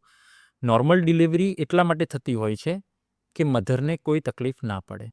કે પણ બાળક જે છે, તમે એક વસ્તુ વિચારો કે નોર્મલ ડિલિવરીનો મતલબ શું છે, કે નોર્મલ ડિલિવરી આપણે કરાવતા નથી હોતા, નોર્મલ ડિલિવરી એની જાતે જ થતી હોય છે. એક પ્રોસેસ છે કે જે ખાલી ડૉક્ટર છે એને અસિસ્ટ કરાવતો હોય છે, કે ભાઈ આપણે આ પ્રોસેસને અસિસ્ટ કરીએ, એમાં કોઈ તકલીફ પડે તો આપણે છીએ.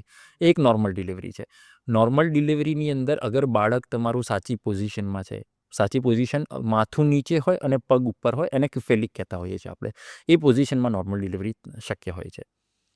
બાળકની આજુબાજુમાં પાણી બરોબર છે, બીજું કોઈ કોમ્પ્લિકેશન નથી, બાળક સરખા વજનનું છે, બધી રીતે છે, તો નોર્મલ ડિલિવરી. અને એની સાથે સાથે કે પેલ્વિસ જે છે, મધરનું પેલ્વિસ એ એડ્યુકેટ છે, કેમ કે નોર્મલ ડિલિવરી કરાવવા માટે 10 સેન્ટીમીટર જેટલી જગ્યા જોઈએ.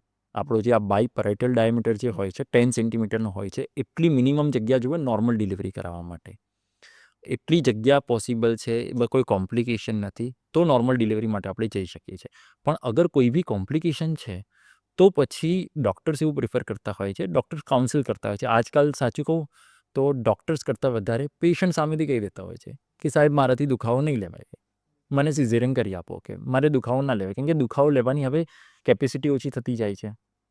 પ્લસ ઘણી વખત એવું થતું હોય છે કે તમે નોર્મલ ડિલિવરીમાં કોઈ પ્રિડિક્ટ ના કરી શકે કે તમારે 10 કલાકમાં થઈ જ જશે કે 12 કલાકમાં થઈ જશે. ઘણીવાર તમારે 15-16 કલાક લાંબો સમય નીકળી જતો હોય છે ગર્ભાશયનું મુખ ખુલવામાં.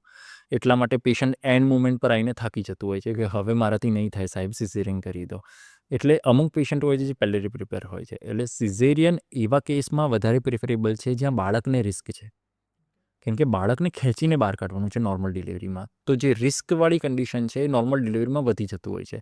જેમ કે તમે માની લો કે બાળકની ગળાની આજુબાજુમાં 2થી વધારે આંટા છે, બાળકની પોઝિશન ઊંધી છે, કે મેલી ગર્ભાશયના મોઢા તરફ છે, એવી બધી કન્ડિશનમાં કે જેને પહેલાં એક સિઝેરિયન થયેલું છે, એમાં આપણે બીજું સિઝેરિયન કરવું પડે, એનું રીઝન છે કે નોર્મલ ડિલિવરી વખતે ટાંકા ફાટી જવાનો ખતરો છે, તો એમાં સિઝેરિયન વધારે પ્રિફરેબલ હોય છે. બાકી નોર્મલ ડિલિવરીનો એક ફાયદો છે કે સર્જરી નથી, એટલે રિકવરી બહુ ફાસ્ટ છે. તમે સમજો છો, કોઈ ટાંકા નથી આવવાના શરીર પર, એટલે એની રિકવરી બહુ ફાસ્ટ છે. પેલી એક સર્જરી છે એટલે એમાં રિકવરી આવતા થોડો સમય લાગે. બટ વસ્તુ એ સારી કે જેમાં મધર અને બાળક કોઈને રિસ્ક ના હોય, એ ડિલિવરી પ્રિફરેબલ. પછી એ ચાહે સિઝેરિયન હોય, પછી એ ચાહે નોર્મલ ડિલિવરી હોય, જેમાં બંનેમાંથી કોઈને રિસ્ક ના હોય. આજકાલ કોઈને નોર્મલ ડિલિવરીનું રિસ્ક નથી લેવું હતું. અમે લોકો સમજાવતા હોઈએ છીએ કે ભાઈ નોર્મલ ડિલિવરી છે, એમાં આટલી વસ્તુનું રિસ્ક હોય છે, કેમ કે એ પ્રોસેસ છે, એ પ્રોસેસ અમારા હાથમાં નથી. સિઝેરિયન અમારા હાથમાં છે. સિઝેરિયનમાં કેવું હોય કે આપણે ચીરો માર્યો, બાળકને એક કોથળીમાંથી કાઢી લેવાનું છે, કે જે આપણા હાથમાં છે, કે કાઢી લીધું, કોઈ પ્રોસેસ નથી, વચ્ચે એને કંઈ નડવાનું નથી, કંઈ થવાનું નથી, એ સિઝેરિયન છે. નોર્મલ ડિલિવરીમાં તો બાળક ધીરે ધીરે નીચે આવશે, એનો શ્વાસ ઊંધાઈ જાય, મળ છોડી દે, પાણી ઓછું થઈ જાય, એ બધા કોમ્પ્લિકેશન્સ હોતા હોય છે. એટલે પેશન્ટને આપણે સમજાવીએ એટલે પેશન્ટ સામેથી જ ના પાડી દેતા. પણ લોકોની આ એક ખરાબ મેન્ટાલિટી છે. લોકોને એવું હોય છે કે ડૉક્ટર્સને તો બસ સિઝેરિયન જ કરવું હોય છે, સિઝેરિયન જ કરવું હોય છે. બટ કોઈ રિસ્ક તમે નથી લેવા માગતા કે અમે બી નથી લેવા માગતા જે અમુક કોમ્પ્લિકેટેડ કેસીસમાં જેમાં સામેથી નોર્મલ ડિલિવરી પોસિબલ છે એમાં અમે એમને જણાવીએ છીએ કે તમે નોર્મલ ડિલિવરી કરાવો સારું રહેશે. લોકોની એવી મેન્ટાલિટી છે કે નોર્મલ ડિલિવરીમાં ટાંકા નથી આવતા, પણ જનરલી જેમની ફર્સ્ટ ડિલિવરી હોય છે એમાં બી ટાંકા આવે છે. એ નીચેની બાજુએ ટાંકા હોય છે જેને આપણે એપિઝોટોમી કહેતા હોઈએ છીએ, કે જેમાં નીચેથી ફાડીને. કેમ કે એક વસ્તુ છે કે આ વસ્તુ મેં બી ક્યાંક વાંચેલી છે કે પહેલાંના જમાનામાં કે ઇન જનરલ અત્યારે બી કે પ્રાણીઓમાં કેમ કોઈ ડૉક્ટરની જરૂર નથી પડતી ડિલિવરી કરાવવા માટે અને મનુષ્યોમાં કેમ પડે છે, મનુષ્યોમાં કેમ આ સિઝેરિયન ને બધું છે પ્રાણીઓમાં નથી હોતું. કેમ કે આ વસ્તુ હવે મને બી નથી ખબર કેટલી સાચી છે, પણ મેં આ વાંચેલું છે કે જ્યારે આજથી પહેલાં આદિમાનવનો જમાનો હતો, જ્યારે મનુષ્યો 4 પગે ચાલતા હતા, ત્યારે એમના પેલ્વિસ મોટા હતા અને માથું નાનું હતું, મગજ એટલું વિકસિત નહોતું. વિથ યર્સ વિથ એવોલ્યુશન 2 પગે ચાલતા થયા. 2 પગે ચાલતા થયા, તમારા પેલ્વિસ નાના થતા થયા, ધીરે ધીરે ધીરે કોન્ટ્રાક્ટેડ થતા થયા, તમારા મગજ વધતા ગયા, મગજનો વિકાસ થતો ગયો. એટલે મેઇન આપણે નોર્મલ ડિલિવરીમાં સૌથી વધારે ટફ વસ્તુ છે કાઢવાની એ માથું. માથું નીકળી જાય તો પછી શરીર નીકળી જાય છે. માથું એટલા માટે આજકાલ આપણે મનુષ્યોમાં ડૉક્ટર્સની જરૂર પડતી હોય છે. જો ભાઈ ફિમેલની ડિલિવરી 7મા મહિને કે 8મા મહિને થઈ જાય કે પછી લેટ થાય, જો 10મા મહિને થાય, તો એનાથી એમના બોડી પર કોઈ અફેક્ટ પડતો હશે? અર્લી ડિલિવરી અને લેટ ડિલિવરીમાં ફિમેલના બોડી પર એટલો મેજર અફેક્ટ નથી આવતો, પણ એ જે બાળક છે એના ઉપર અફેક્ટ આવતો હોય છે. કે તમે એક વસ્તુ માની લો કે તારીખ આપી હોય છે, આપણે ડિલિવરીની તારીખ કઈ રીતે ડિસાઇડ કરતા હોઈએ છીએ.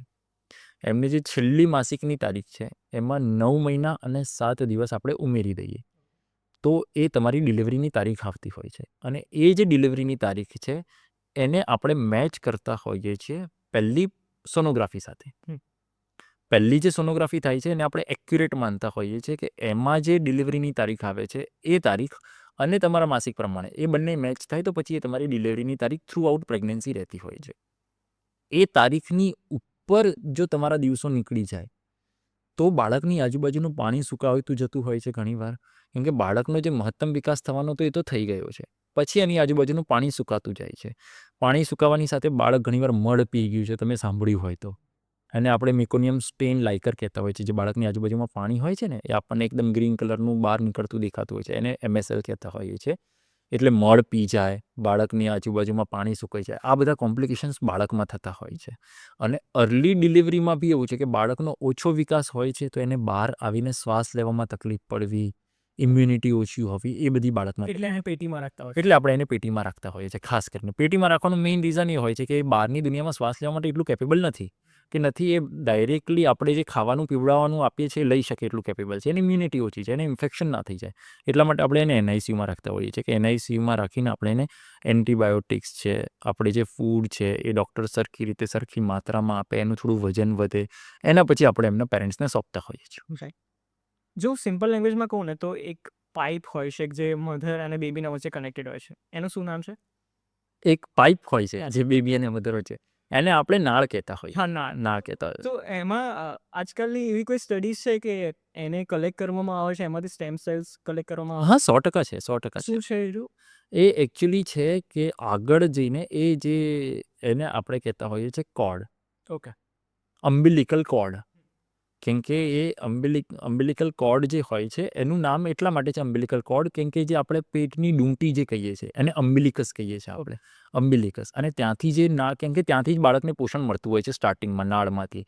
એ અમ્બિલિકલ કોર્ડમાંથી બ્લડના જે સ્ટેમ મતલબ જે સેલ્સ આપણે લેતા હોય છે, જે કલેક્ટ કરતા હોય છે, એ ઇન ફ્યુચર કે કોઈ બાળકની અંદર કોઈ જીનેટિક ડિસઓર્ડર છે કે બીજી કોઈ વસ્તુ છે કે આગળ જઈને કોઈ તકલીફ થાય તો એના માટે આપણે એનો ઉપયોગ કરતા હોય છે, એટલા માટે કલેક્ટ કરતા હોય છે. બટ એટલું હજુ રૂટીનલી આપણા ઇન્ડિયામાં એ બધી વસ્તુ હજુ લોકો યુઝ નથી કરતા. હા, એટલે પણ એ ઓપ્શન હોય છે ઓપ્શન હોય છે, પેરેન્ટ્સ જોડે ઓપ્શન હોય છે, 110% હોય છે. કલેક્ટ કરીને પછી હોસ્પિટલમાં રાખવામાં આવે છે.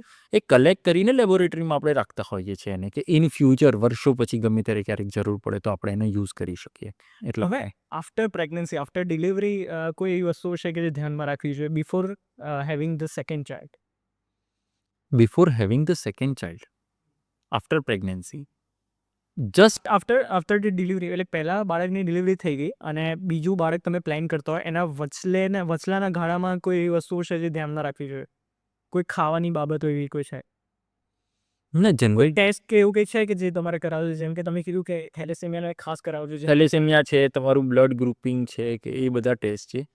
આમાં કેવું છે કે તમે જેટલી બી વાર પ્રેગ્નન્સી રાખો તમારે બધા ટેસ્ટ ફરીથી કરાવવાના પડે છે. તમે જે રૂટીન જે પ્રેગ્નન્સી રાખવાની પ્રોસિજર સેમ છે.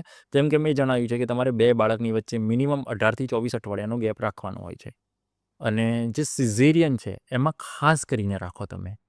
કેમ કે સિઝેરિયનની અંદર એવું હોય છે કે આપણે સિઝેરિયન કરવાનો મતલબ શું છે? લોકોના મગજમાં સિઝેરિયન એટલે કઈ રીતે થતું હશે? સિઝેરિયન શું છે જનરલી? સિઝેરિયન એટલે કટ મૂકે પેટ ઉપર હા. અને પછી બાળક કાઢી દે ને પછી પાછું સ્ટીચ કરતા. હા, તો આપણે બાળક કાઢવા માટે કઈ જગ્યાએ કટ મૂકીશું? ગર્ભાશય યુટેરસ ઉપર. યુટ્રસ ઉપર. તો યુટ્રસમાં નીચેની બાજુએ એને LSCS કહેતા હોય છે. CS જનરલી સિઝેરિયન સેક્શન એને LSCS કહેતા હોય છે. LSCS મતલબ લોઅર સેગમેન્ટ સિઝેરિયન સેક્શન. પહેલાંના જમાનામાં જે સિઝેરિયન થતા હતા ને એ સીધો કટ મૂકતા હતા, ઉપરની બાજુ થતા હતા. અત્યારે હવે આપણે સૌથી સેફ જગ્યા સુધી છે ગર્ભાશય ઉપર કટ મૂકવા માટે. એને LSCS કે લોઅર સેગમેન્ટ સિઝેરિયન સેક્શન કે ત્યાં આપણે કટ મૂકતા હોઈએ છીએ. એને આપણે સ્ટીચ કરતા હોઈએ છીએ. બાળક જ્યારે બહાર નીકળી જાય એને સાફ કરી દીધું પછી આપણે એને સ્ટીચ કરતા હોઈએ છીએ. હવે એ જે ગર્ભાશય છે એ સંકોચાય કેમ કે એની કેપેસિટી આખું 1 કિલોનું હોય છે. પ્રેગ્નન્સી વખતે ગર્ભાશય બાળકના નીકળ્યા પછી 1 કિલો જેટલું વેઇટ એનું હોય છે. એ ગર્ભાશય સંકોચાય, એના ટાંકામાં રૂજ આવે, એના પછી સરખી રીતે ગર્ભાશય નોર્મલ થઈ જાય પછી તમે સેકન્ડ પ્રેગ્નન્સી રાખો.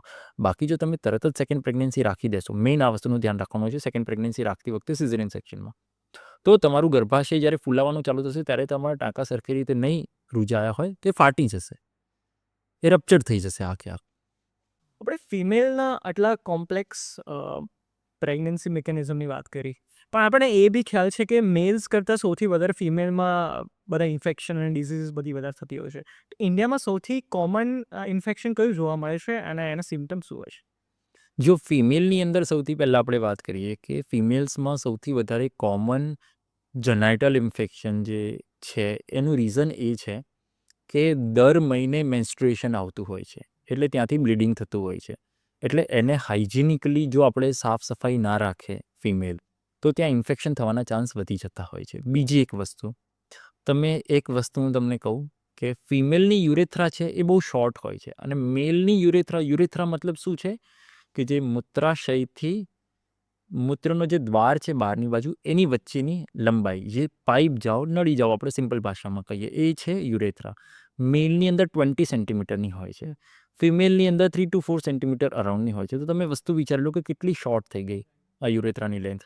તો જે ઇન્ફેક્શન બહારના એન્વાયરમેન્ટમાં છે એને મૂત્રાશયમાં જવા માટે બહુ ઓછું ટ્રાવેલ કરવાનું છે મેલના હિસાબે. એટલા માટે બહુ ઇઝીલી ઇન્ફેક્શન એડેપ્ટ કરી લેતા હોય છે. પ્લસ જે એવરી મંથ મેન્સ્ટ્રુએશન આવે છે એને અગર તમે ક્લિયર ના કરો, જનરલી કેવું હોય છે કે આ બધા ઇન્ફેક્શનથી બચવા માટે ખાસ કરીને શું ધ્યાન રાખવું જોઈએ? એક તો તમે જ્યારે બી યુરિન પાસ કરવા બેસો ત્યારે ટોયલેટ સીટ ક્લીન કરીને પછી બેસો. એનાથી યુટીઆઈ જનરલી વધારે થતા હોય છે પબ્લિક ટોયલેટથી, એના લીધે થઈને વધારે પાણી પીવાનું રાખો. યુરિન પાસ કર્યા પછી નીચેનો ભાગ પાણીથી વોશ કરો. ઇવન શારીરિક સંબંધ બાંધ્યા પછી બી અને પહેલાં બી એ ભાગને વોશ કરો જનરલી. એના લીધે થઈને ઘણા બધા ઇન્ફેક્શનના ચાન્સ ઘટી જતા હોય છે. બટ આ નોલેજ ના હોવાના કારણે કાં તો હાઇજેનિકલી પુઅર હોવાના કારણે ઘણા બધા ઇન્ફેક્શનો થતા હોય છે ને ફેલાતા હોય છે. અને અગર તમે જેનાઇટલ ડિસીઝમાં મેઇન આપણે વાત કરીએ તો અગર કેન્સર તરફ જઈએ તો સર્વાઇકલ કેન્સર એ બહુ કોમન છે આજકાલ. બહુ જ કોમન ઇન ધ સેન્સ કે કોમન કે કન્સર્ન છે ઇન્ડિયામાં, ખાસ કરીને એક કન્સર્ન છે કે વુમનની અંદર સૌથી ફર્સ્ટ કોમન કેન્સર છે બ્રેસ્ટ કેન્સર, કે જેના વિશે લોકોને આઈડિયા હશે કેમ કે લોકોને ખબર છે કે બ્રેસ્ટ શું છે અને એમાં થતું કેન્સર છે આ વસ્તુ. પણ સર્વાઇકલ કેન્સર જે second most common in the woman છે ઇવન ઇન જનરલ આખા વર્લ્ડમાં, કે જેના લીધે થઈને વુમનને ડેથ સુધીની બી નોબત જોવી પડતી હોય છે. સર્વાઇકલ કેન્સરના હું તમને આંકડા કહું, એવરી યર આપણા ઇન્ડિયામાં 1,25,000થી બી વધુ મહિલાઓને સર્વાઇકલ કેન્સર ડિટેક્ટ થાય છે. 1,25,000. હવે એના કરતાં બી શોકિંગ આંકડો છે કે 77,000 મહિલાઓનું ડેથ થાય છે. 77,000 females die due to cervical cancer every year. 77,000. તો તમે વસ્તુ વિચારો કે આ કેટલી ઇન્ટેન્સિવ વસ્તુ છે કે મતલબ સેન્સિટિવ છે, સિરિયસ છે. સિરિયસ વસ્તુ છે. અને આ વસ્તુ એવી છે કે જેને તમે ટાળી શકો છો પણ નોલેજ ના હોવાના લીધે થઈને કે તમને એવું છે કે મને તો બધું નોર્મલ ફીલ થાય જ છે, મને તો ના હોઈ શકે, મારે શું ચેકઅપ કરાવવાની જરૂર. એના લીધે થઈને આ વસ્તુ એ સ્ટેજ સુધી પહોંચી જતી હોય છે કે 1.25 લાખ લોકોને ડાયગ્નોઝ થયામાંથી 77,000 લોકો મરી જાય છે. તો વસ્તુ વિચારો કે એનો રેશિયો ઓલમોસ્ટ બહુ ઓછો થઈ ગયો ને, કે બચવાવાળાનો રેશિયો લેસ દેન 50% થઈ ગયો છે. ચાન્સીસ એના લેસ દેન 50% છે. તો એના માટે થઈને રેગ્યુલર સેક્સ્યુઅલ હેલ્થ ચેકઅપ કરાવવું જોઈએ તમારે. એ બધી વસ્તુઓ માટે હજુ લોકોને ઘણી જાગૃત થવાની જરૂર છે, ખાસ કરીને ઇન્ડિયામાં. ફોરેન્સમાં તમે જશો ને તો તમે જોશો કે 20-25ની એજ પછી એક તમારા રેગ્યુલર ગાયનિકોલોજિસ્ટ હોય છે એમના, કે જેમની જોડે યરલી વિઝિટ કરાવવા જતી હોય છે. કોઈ પ્રોબ્લેમ ના હોય તો બી એમના ગાયને એક ડેન્ટિસ્ટ આ રીતે એ લોકોએ હાયર કરેલા હોય છે કે we are going to for regular checkup. They are very conscious about their health, their sexual health and everything. That's why આ બધા જે ડિઝીઝ છે આપણા ઇન્ડિયામાં મોર પ્રોન ને મોર કોમન જોવા મળે છે. જો આપણે સર્વાઇકલ કેન્સરની વાત કરી રહ્યા છે તો એને આપણે ડિટેક્ટ કરતા હોઈએ છીએ પેપ્સમિયરથી સૌથી પહેલાં. આ કેન્સરને છોડો, એના સિવાય જનરલ સેક્સ્યુઅલ હેલ્થ ચેકઅપ માટેની અગર હું વાત કરું તો આફ્ટર ધ એજ ઓફ 21, અગર તમારે આ કેન્સરથી ખાસ કરીને બચવું છે તો ચાહે કોઈ બી ફિમેલ હોય, after the age of 21 you should get it checked every 3 year. તમારે 21થી 30 વર્ષની ઉંમર વચ્ચે દર 3 વર્ષે પેપ્સમિયરનો રિપોર્ટ કરાવવાનો હોય છે. હવે પેપ્સમિયર શું છે? પેપ્સમિયરનો મતલબ એ છે કે તમારા ગર્ભાશયના મોઢા ઉપર જે કોષ છે એને ખાલી આપણે થોડા સ્લાઇડથી લઈ લેતા હોય છે. કોઈ ઓપરેશન નથી, કોઈ પ્રોસિજર નથી. આપણે બ્લડ સેમ્પલ લઈએ છીએ ને એના કરતાં બી ઇઝી વસ્તુ હોય છે. એ દર 3 યરલી આપણે કરાવતા હોઈએ છીએ. અને એ પેપ્સમિયરના રિપોર્ટ ઉપરથી આપણને ખબર પડે છે કે ગર્ભાશયના મુખનું કેન્સર છે કે નથી, સર્વાઇકલ કેન્સર.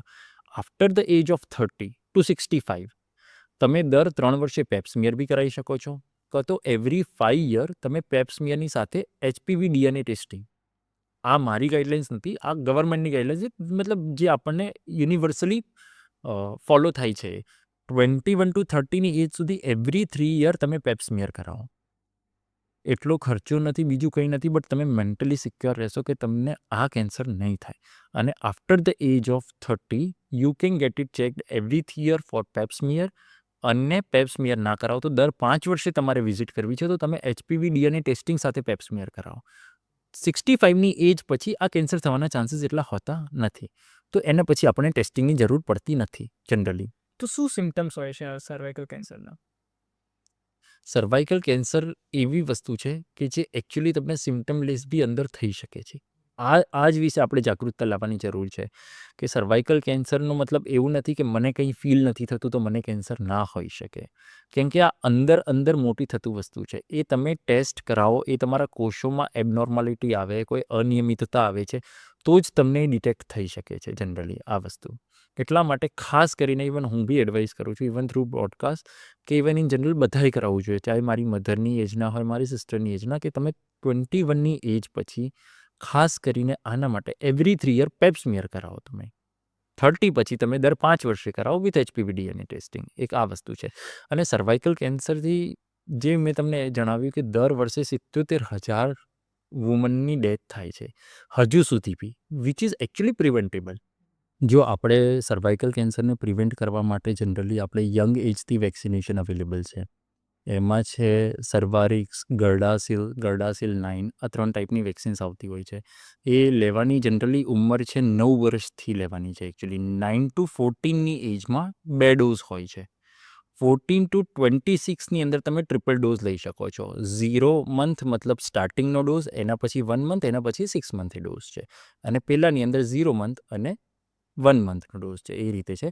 જેમાં બાયવેલેન્ટ, ક્વોડ્રીવેલેન્ટ, નોનાવેલેન્ટ એ ટાઈપની આવે છે. અત્યારે હાલ માર્કેટમાં ગર્ડાસિલ 9 કરીને વેક્સિન આવી છે જે નવી, જે એકચ્યુઅલીમાં બહુ સારી અને ઇફેક્ટિવ હોય છે, જે તમને ઇન ફ્યુચર HPV ઇન્ફેક્શન થવાના, સર્વાઇકલ કેન્સર થવાના ચાન્સથી પ્રોટેક્ટ કરી શકતી હોય છે.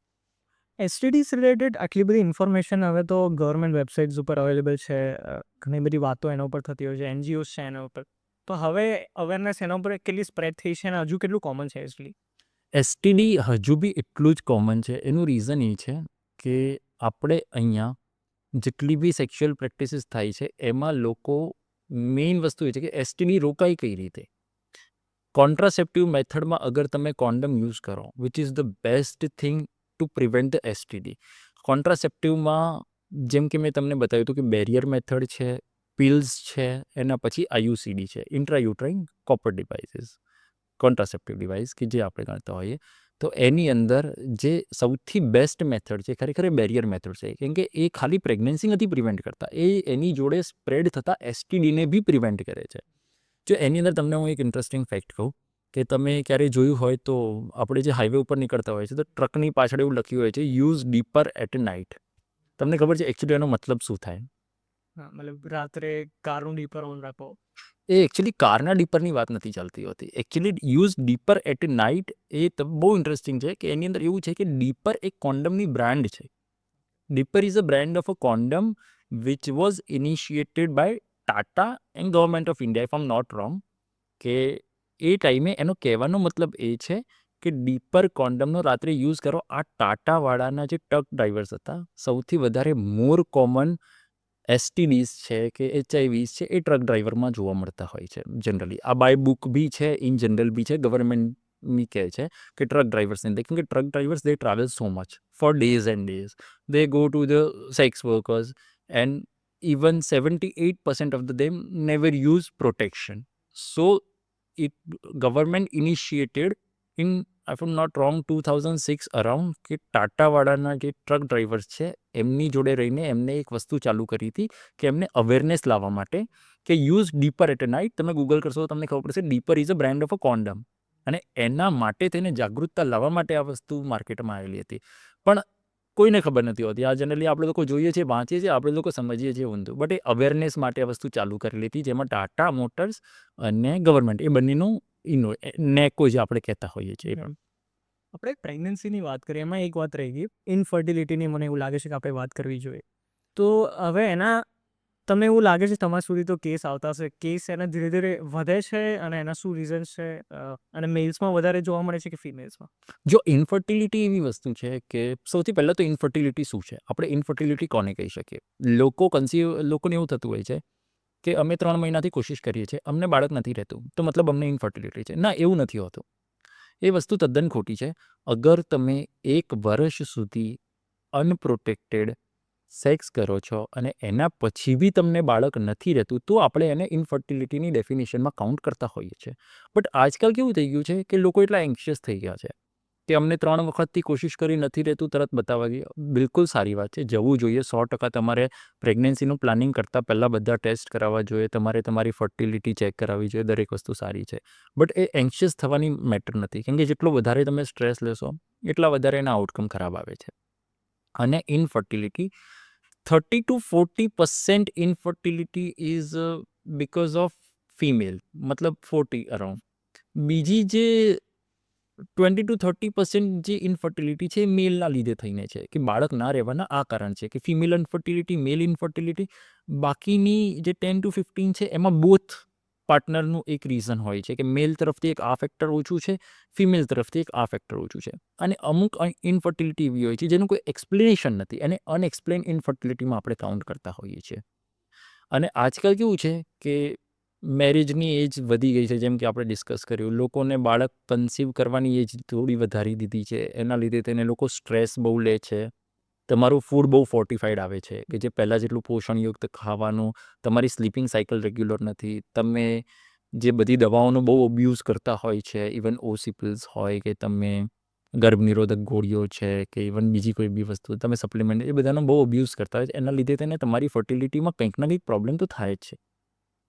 બટ તો બી તમે ફર્ટિલિટી એન્હાન્સ કરવા માટે સ્ત્રી અને પુરુષ, જેમ કે પુરુષ અગર એની ફર્ટિલિટી, એનો સ્પર્મ કાઉન્ટ વધારવા માગે છે, એની સ્પર્મની ગુણવત્તા વધારવા માગે છે, તો એના માટે ખાસ કરીને ટોમેટોઝમાં લાઇકોપિન કરીને એક એન્ઝાઇમ હોય છે, લાઇકોપિન, કે જે સ્પર્મની મોટિલિટી, એની ગુણવત્તા, મોટિલિટી મતલબ કે એની જે જવાનો જે મૂવમેન્ટ છે, એની મોટિલિટી, એની ગુણવત્તા, એના કાઉન્ટ આ વધારી શકે છે. એના સિવાય પોમેગ્રેનેટ જ્યુસ, જે દાડમનો જ્યુસ છે, એની અંદર એન્ટીઓક્સિડન્ટ્સ આવતા હોય છે, કે જે તમારા શરીરની અંદર હેલ્ધી ફર્ટિલિટી માટે નેસેસરી છે. એના સિવાય વિટામિન C વાળા ફ્રૂટ્સ છે, લીલા શાકભાજી છે, કિશમિશ, અખરોટ, બદામ, બી- આ બધી વસ્તુ હેલ્ધી વસ્તુ બધી હેલ્ધી વસ્તુઓ, ખાસ કરીને ટામેટા અને પોમેગ્રેનેટ જ્યુસ જે એન્ટીઓક્સિડન્ટ્સ વાઇટામિન્સ છે. કેમ કે ફર્ટિલિટી એટલે તમારું બોડી નોર્મલ છે તો તમે ફર્ટાઇલ છો જ.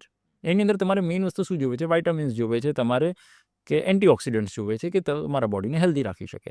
ફિમેલની અંદર પ્રજનન ક્ષમતા એટલે કે ફર્ટિલિટી વધારવા માટે સૌથી સારા આપણે જોવા જઈએ તો લીલા શાકભાજી છે. બધા જ લીલા શાકભાજી છે જેની અંદરથી તમને ફોલિક એસિડ, પછી ફ્રૂટ્સ છે જેમાંથી વાઇટામિન સી મળી શકે, ફોલિક એસિડ મળી શકે, એન્ટીઓક્સિડન્ટ્સવાળા ખાવાની વસ્તુઓ છે કે તમે કઠોળ ખાઓ.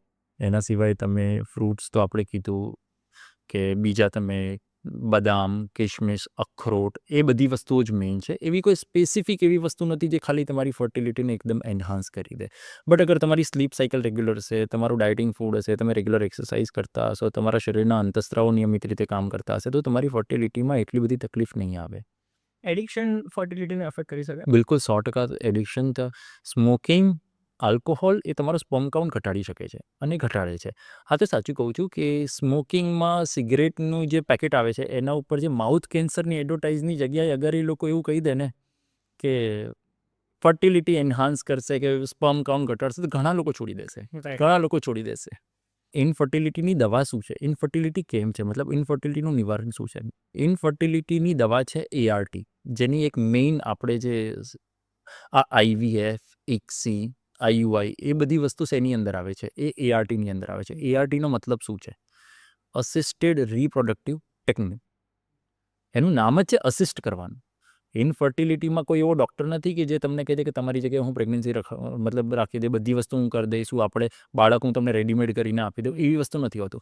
તમે ક્યાં અટકો છો, હું ત્યાં તમને સપોર્ટ કરીશ. અસિસ્ટ કરાવવાનું કામ છે મેઇન. એનું નામ જ છે કે assisted reproductive technique. IVF, ICSI, IUI, કે અગર એની અંદર તમે ફિમેલ્સના મેલ્સના બધા રિપોર્ટ આવો છો, કે તમને ધારો કે કોઈ હવે સ્ત્રીની અંદર આટલા પ્રોબ્લેમ હોઈ શકે કે અંડાશયમાં બીજ નથી બનતા, તો એ બીજ બનાવવા માટેના આપણે ઇન્જેક્શન આપી શકીએ.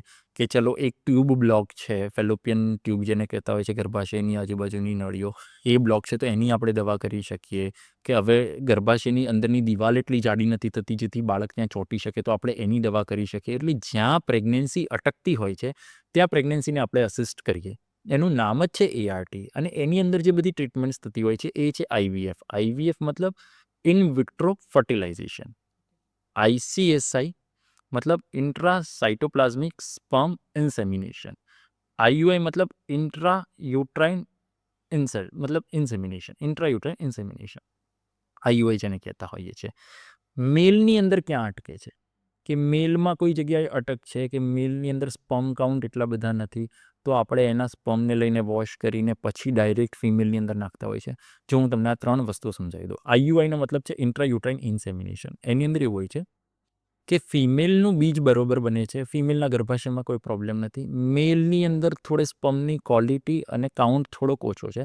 તો આપણે શું કરતા હોઈએ છીએ કે એ સ્પર્મને આપણે લઈને એ સિમેનનો આપણે વોશ કરી દેતા હોઈએ છીએ. એમાં જે સારી ક્વોલિટીના સ્પર્મ્સ હોય છે એ બધા સ્પર્મને આપણે લેબોરેટરીમાં સેન્ટ્રીફ્યુગેટને સારી રીતે વોશ કરીને એને ડાયરેક્ટ ફિમેલની યુટ્રાઇન કેવિટીમાં ઇન્સર્ટ કરી દેતા હોઈએ છીએ, જેથી એ પ્રોસેસ ઇઝી અને ફાસ્ટ થઈ જાય. એને ઇન્ટ્રાયુટ્રાઇન ઇન્સેમિનેશન કહેતા હોઈએ છીએ, જે આપણે જનરલી ઓવ્યુલેશનના પછી કરતા હોઈએ છીએ.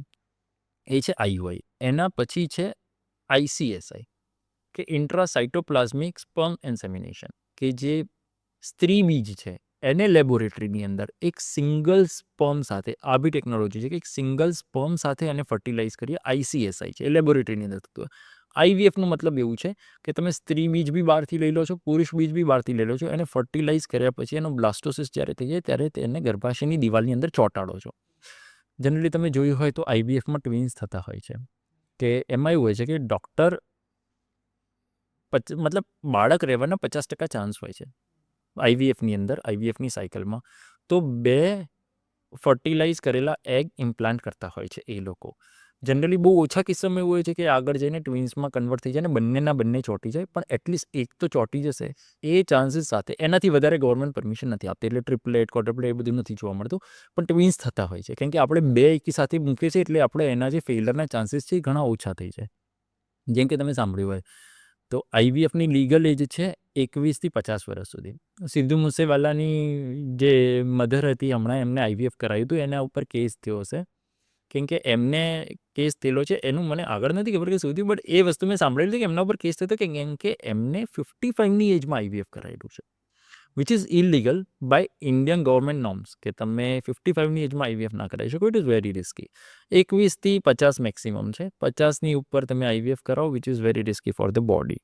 એટલા માટે મને મંથનના જ્ઞાન મંદિરમાં આ બદલ અને આટલું બધું રિસર્ચ અને આટલા બધા આઈડિયાઝ, આટલી બધી અવેરનેસ શેર કરો બદલ ખૂબ ખૂબ આભાર sir. sure, it's my pleasure. It was very nice to meet you in personally. That was very good. Thank you.